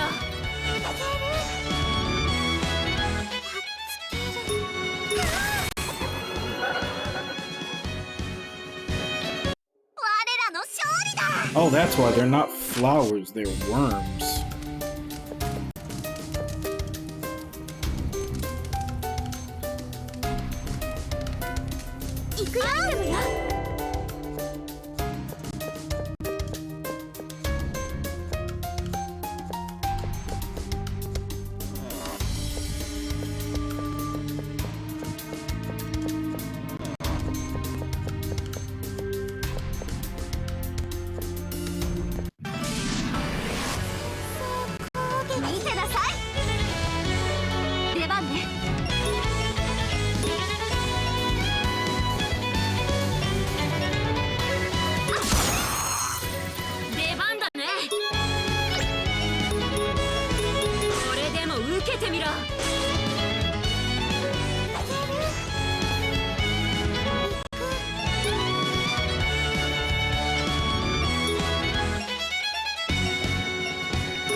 Wanted to see what their weakness of the bird was. ただじゃおかない。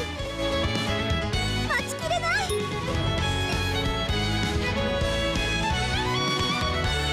So let's try maybe the fire earth. Try earth. 渾身の一撃。いくぞ。 Oh, 勝てると思った。疲れ。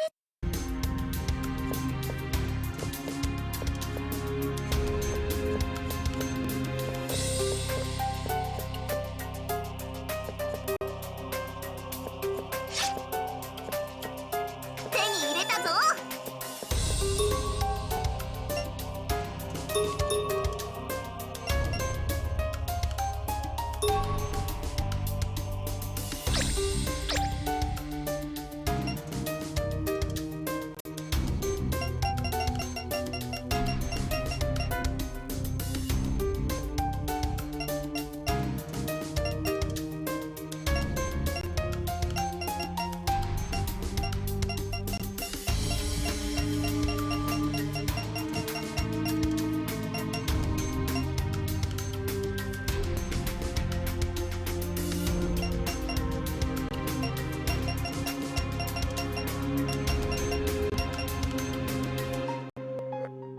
it's a magic defense armor.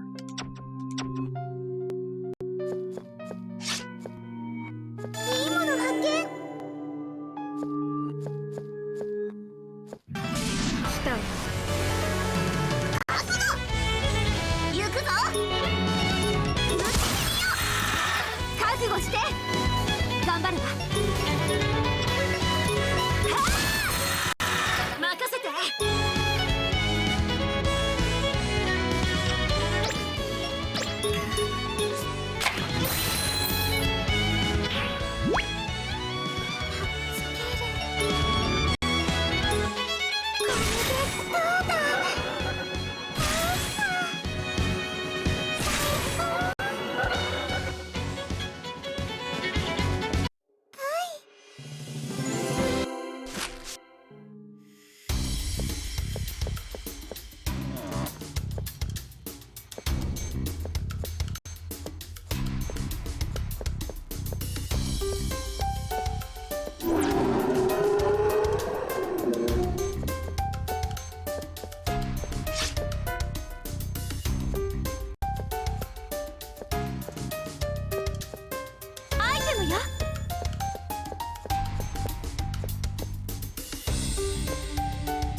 That took us back to the start. 力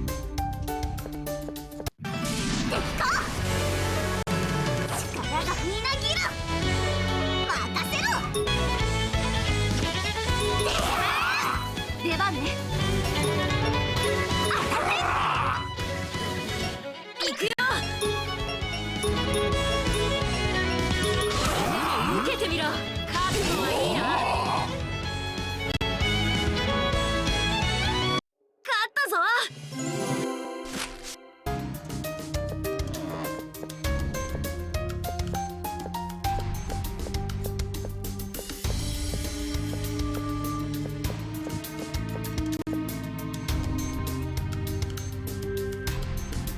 白雪に任せてください。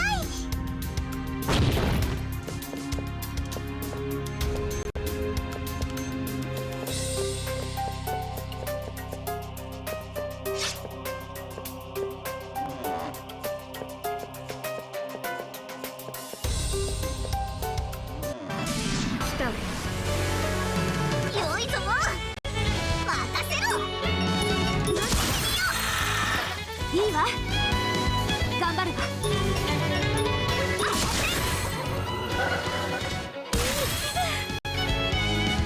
ったわ。ジャック、見ててくれた？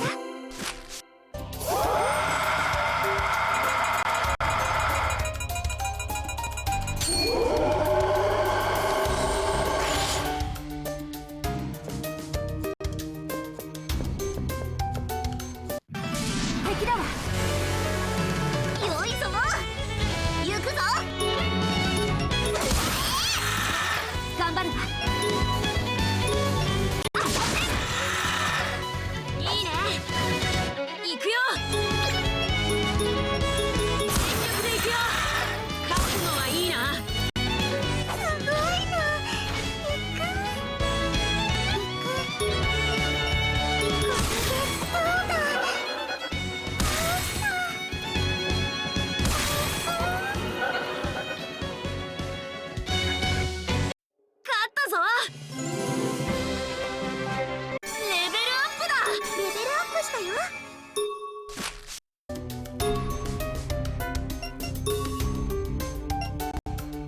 白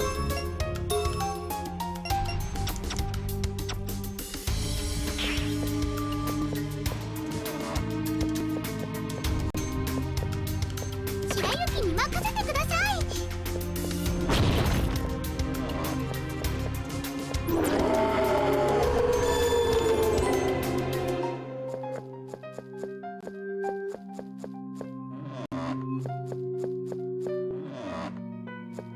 いいもの発見。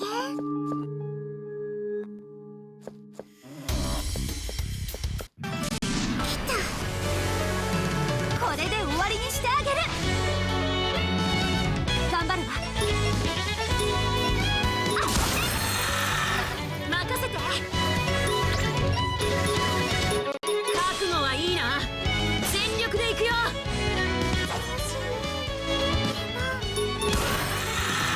いい調子だ。行くぞ。どんなもんだ。いい気分だ。戦闘終了ね。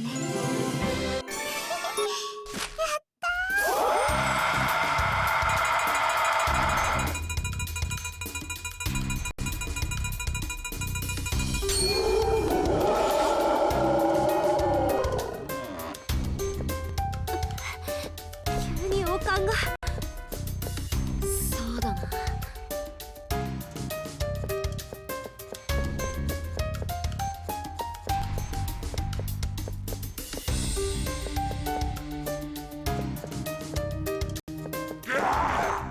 手に入れたぞ。 Nightmare's back.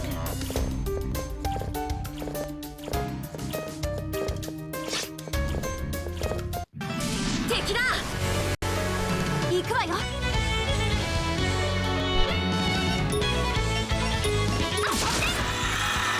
出番だね。覚悟はいいな。覚悟はいいな。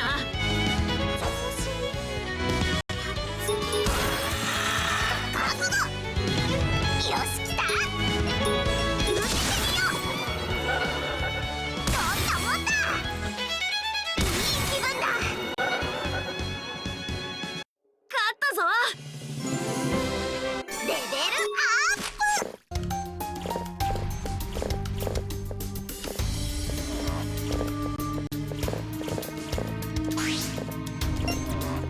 I found the stairs already. Still a lot more to explore, though. 来たぜ。頑張るわ。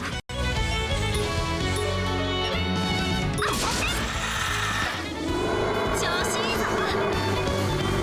出番だね。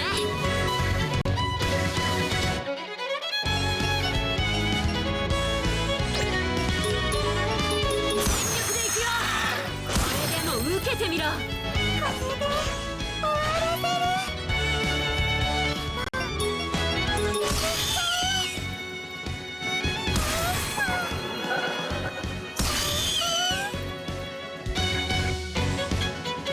戦闘終了ね。強くなったわ。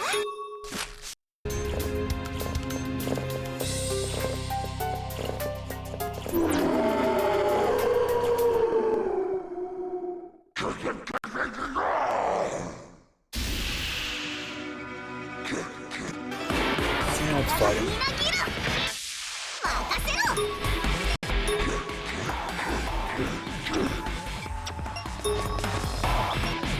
Keeper's hammer, Keeper's apron, books. This is last part. Keeper's leggings.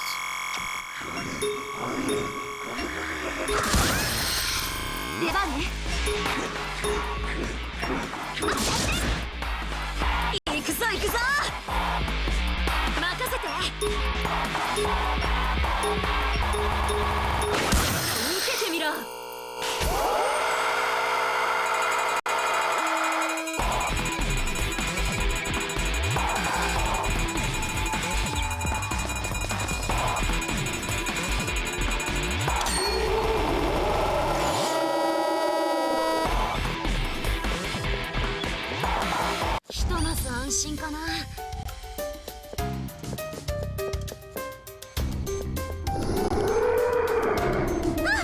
Nothing over here.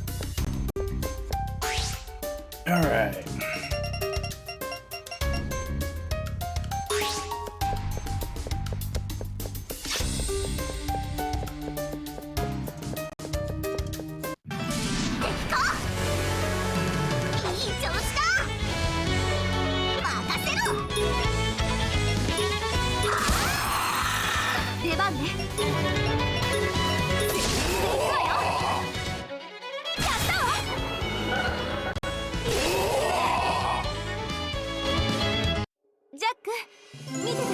強くなれたのね。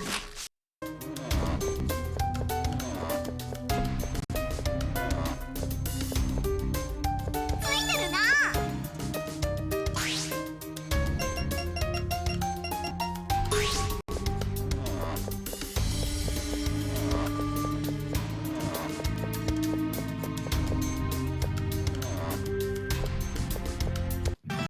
来たわ。いい調子だ。よし、来た。覚悟して。出番ね。絶対行くわよ。調子いいぞ。出番だね。でも受けてみろ。覚悟はいいな。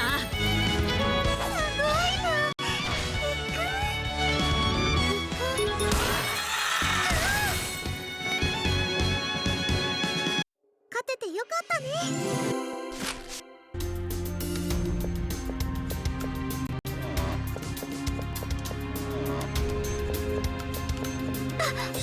手に入れたぞ。 Graveyard key 1. Guessing it's that locked door up there. I didn't actually check it before though.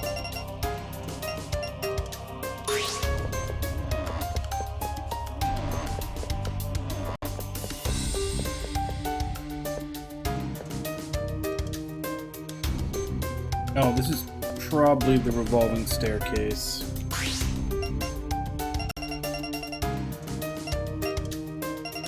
Don't need to check there. Go see if this key fits.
I guess whatever that key is for is over here somewhere.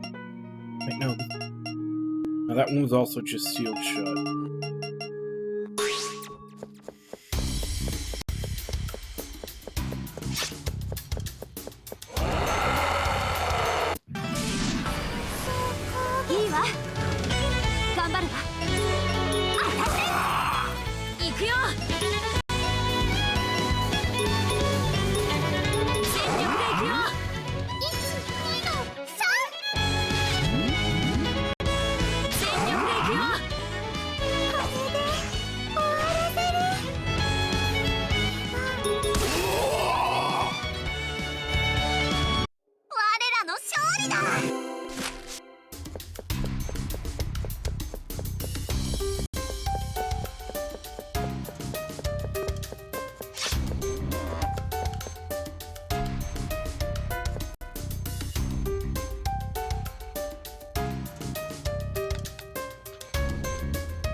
Alright,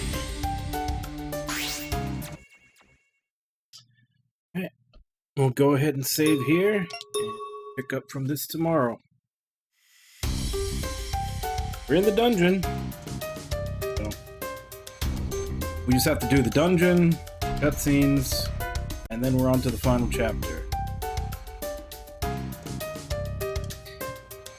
And then the optional chapter on the remake of 1 once I can actually get the prerequisites done.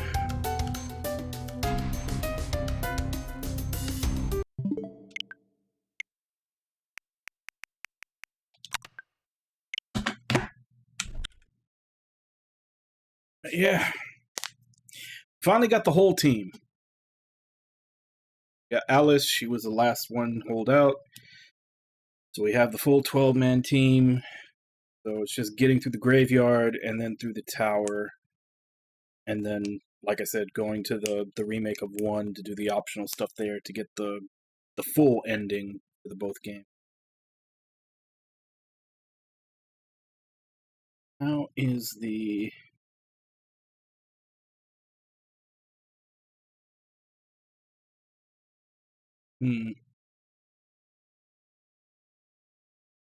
Yeah, the Fire Emblem goal isn't looking too good. It was about 35% done. I think we're about halfway done as far as days. But like I said, it's the first time I've set a community goal, so I'm also just checking for how much activity they get, so that next time I do one, I can set the goal higher or lower.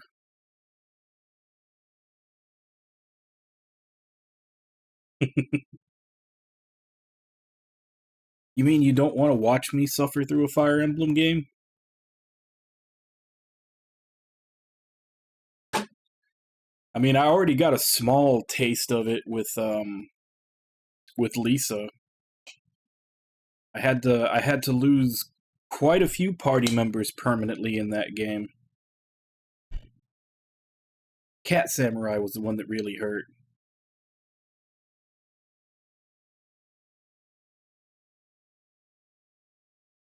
But yeah, like I said, I'm setting it there.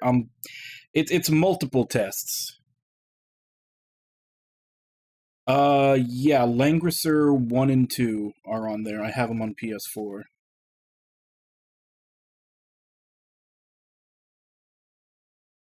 Oh, so the whole, how many times am I going to be ambushed in the middle of these missions? Like, how many times am I going to have my setup and then have someone appear on my squishy back line for no reason? But that's what save states are for. Although, yeah, in a tactical game, that is kind of... Even save states can't usually save you from that, just for the fact that setting yourself up and positioning is usually multiple turns that you would have to do differently, knowing that an ambush is coming.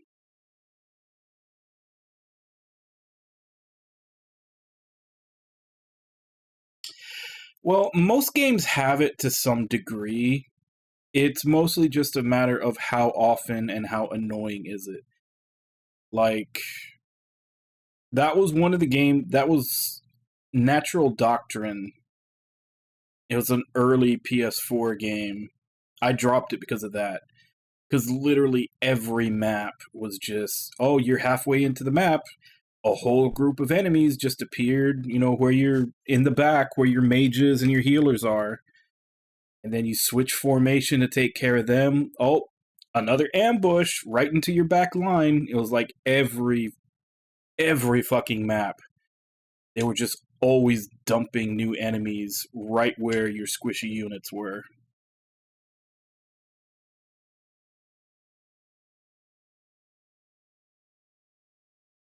So,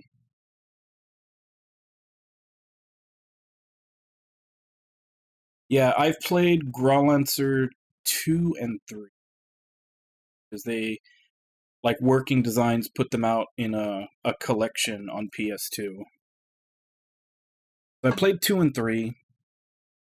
I have 4 on my PS TV. I have 5 on PS2, and there's a fan translation for 6. That's another series that at some point I'm gonna go through the games I haven't done yet. Apparently, a lot of people didn't like 5, and that's why we didn't get 6. And it's another one of those, we didn't get the really good game because nobody bought the bad game that came before it. And apparently 5 and 6 are also like a continuing story. So not only did we not get the good game, we didn't even get the resolution to the story that 5 had. As far as I've seen. That's what I heard.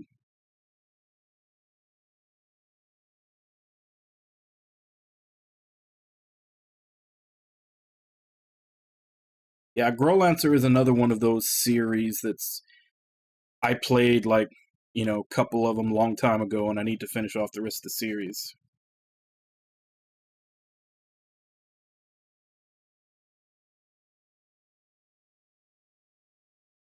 Yeah. 6, the fan translation for 6 was like last year, though. It was recent. Like, we'd been waiting for that. That had been something that it sucked that we didn't have for a long time. Because, like I said, from what I understand, 6 is a continuation of the story from 5. Boomtown? Was it renamed to Doristown? Since a lot of your renames tend to go to Doris. What was it?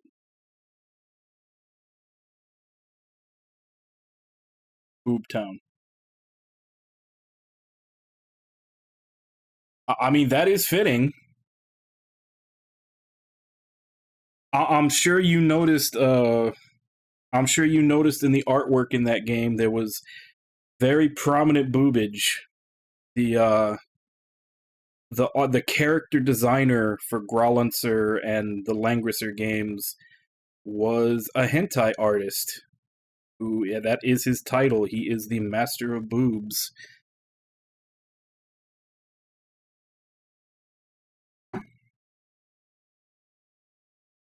So, Boobtown is actually very fitting.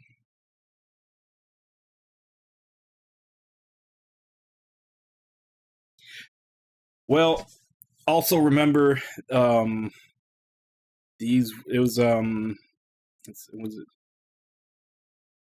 I want to say late 80s, early 90s, this would have been. So obviously, technology, like the boob technology, has pushed forward throughout the decades, but, back in the 80s and 90s, he was at the apex of the boob drawing.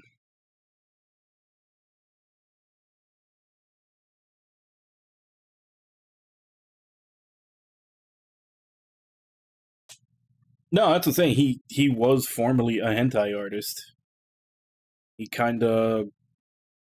I don't know if he still does it. He probably does, but yeah, he was apparently good enough that there were some companies, the guys who make Langrisser and Growlancer specifically, who brought him in to do character designs.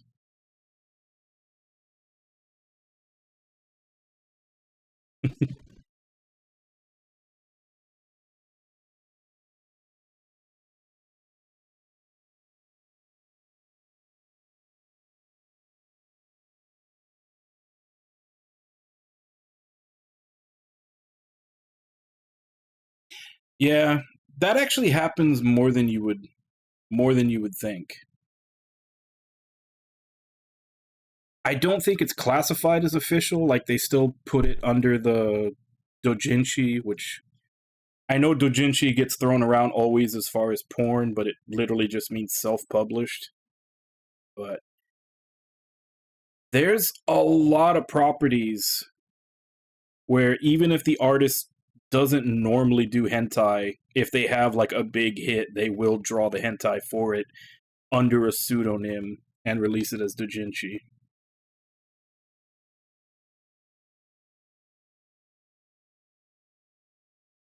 Yeah, because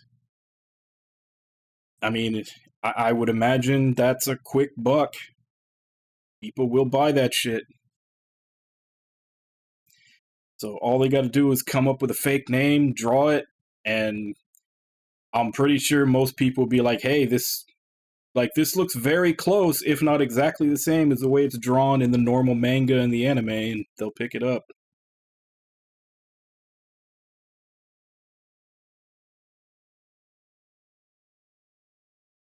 Yeah.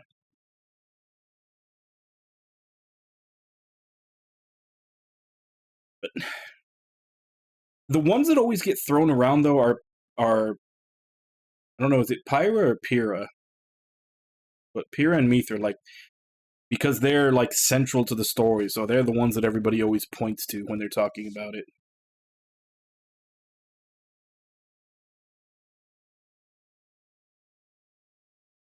Yep.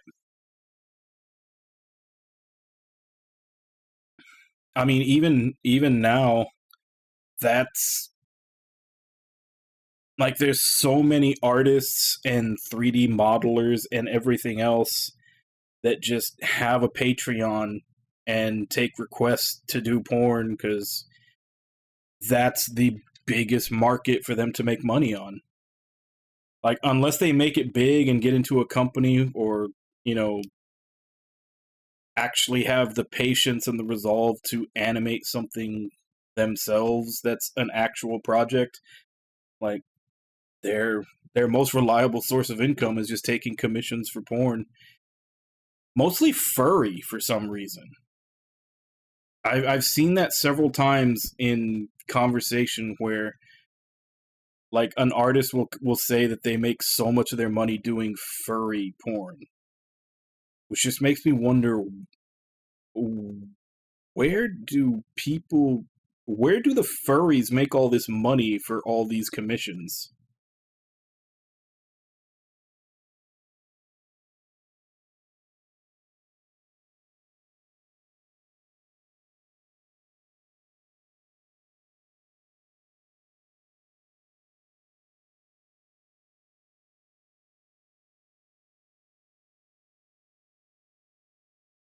Yeah, let's share this with the class.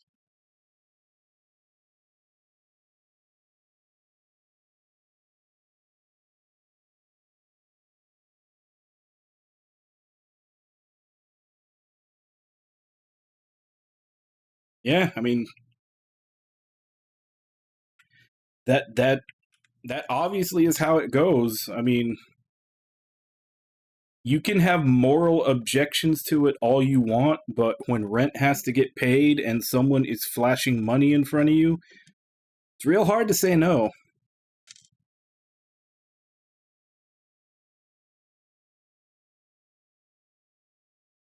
Yeah.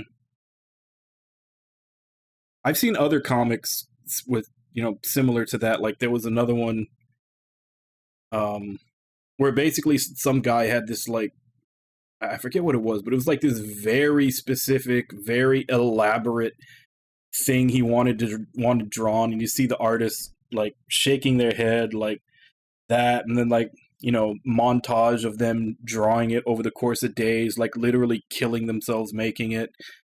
They get the money, and then it's like, oh, you actually did it. I didn't think you would.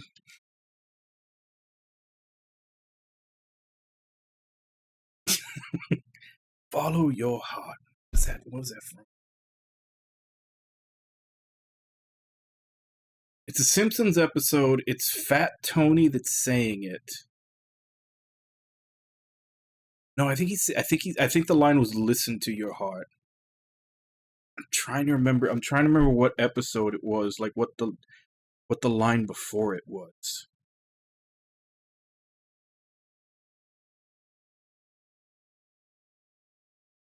Oh, that's right. It was the Krusty, the Homer. I don't know if it was a Krusty episode, but they were trying to assassinate Homer, and like the other mobster was like, "Should I shoot him gangland style or execution style? Listen to your heart."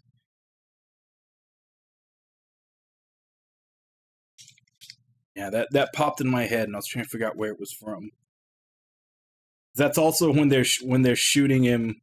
They're shooting at him, and it puts a button. And they shoot at the car, and then Flanders comes up, and Homer's trying to buy the car. Yeah, it was the Krusty episode. It was the episode where Homer was Krusty because he's trying to get the car, and he's like, "I want this car because I'm Krusty the Clown." And then they shoot the car.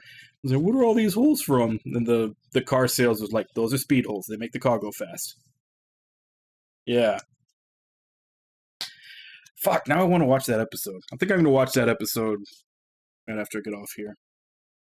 But yeah, let me go ahead and give call-outs so I can end for today.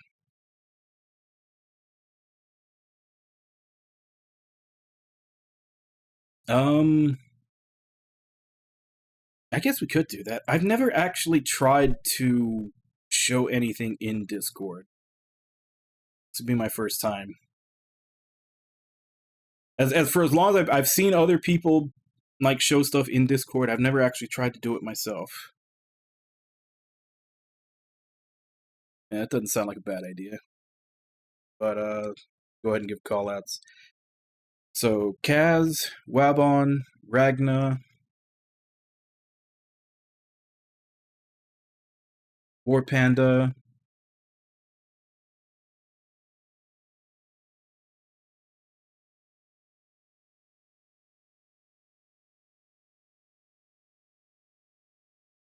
Nami, back as it goes. Anybody else here? Can't remember if anybody else showed up. But anyway, thank you all for coming in, chatting with me while I play, and thank you to anybody else who may have been lurking and watching. It's always appreciated. We'll continue this tomorrow, same time, 2 a.m. Central Standard Time. Check schedule below for what time that area. And as for right now, let me see if I can find someone to win. That's just a picture that I could find that didn't have already was transparented out. But I think she's from the first No More Heroes game.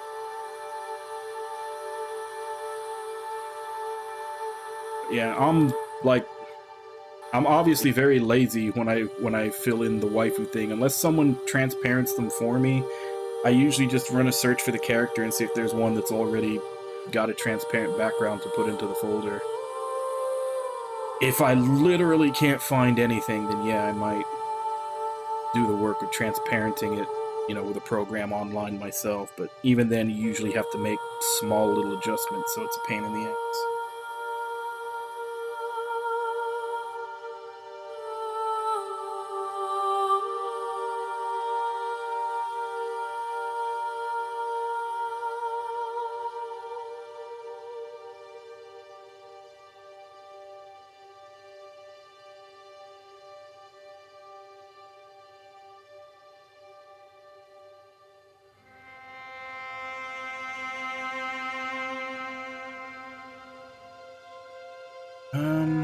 I guess let's go ahead and raid Kansai Mark.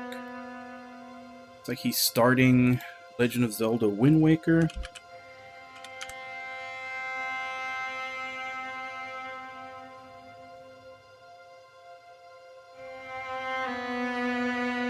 So, as per usual, let's go ahead and jump in, say hi. Hope to see you all next time, and until then. Bye bye, everybody!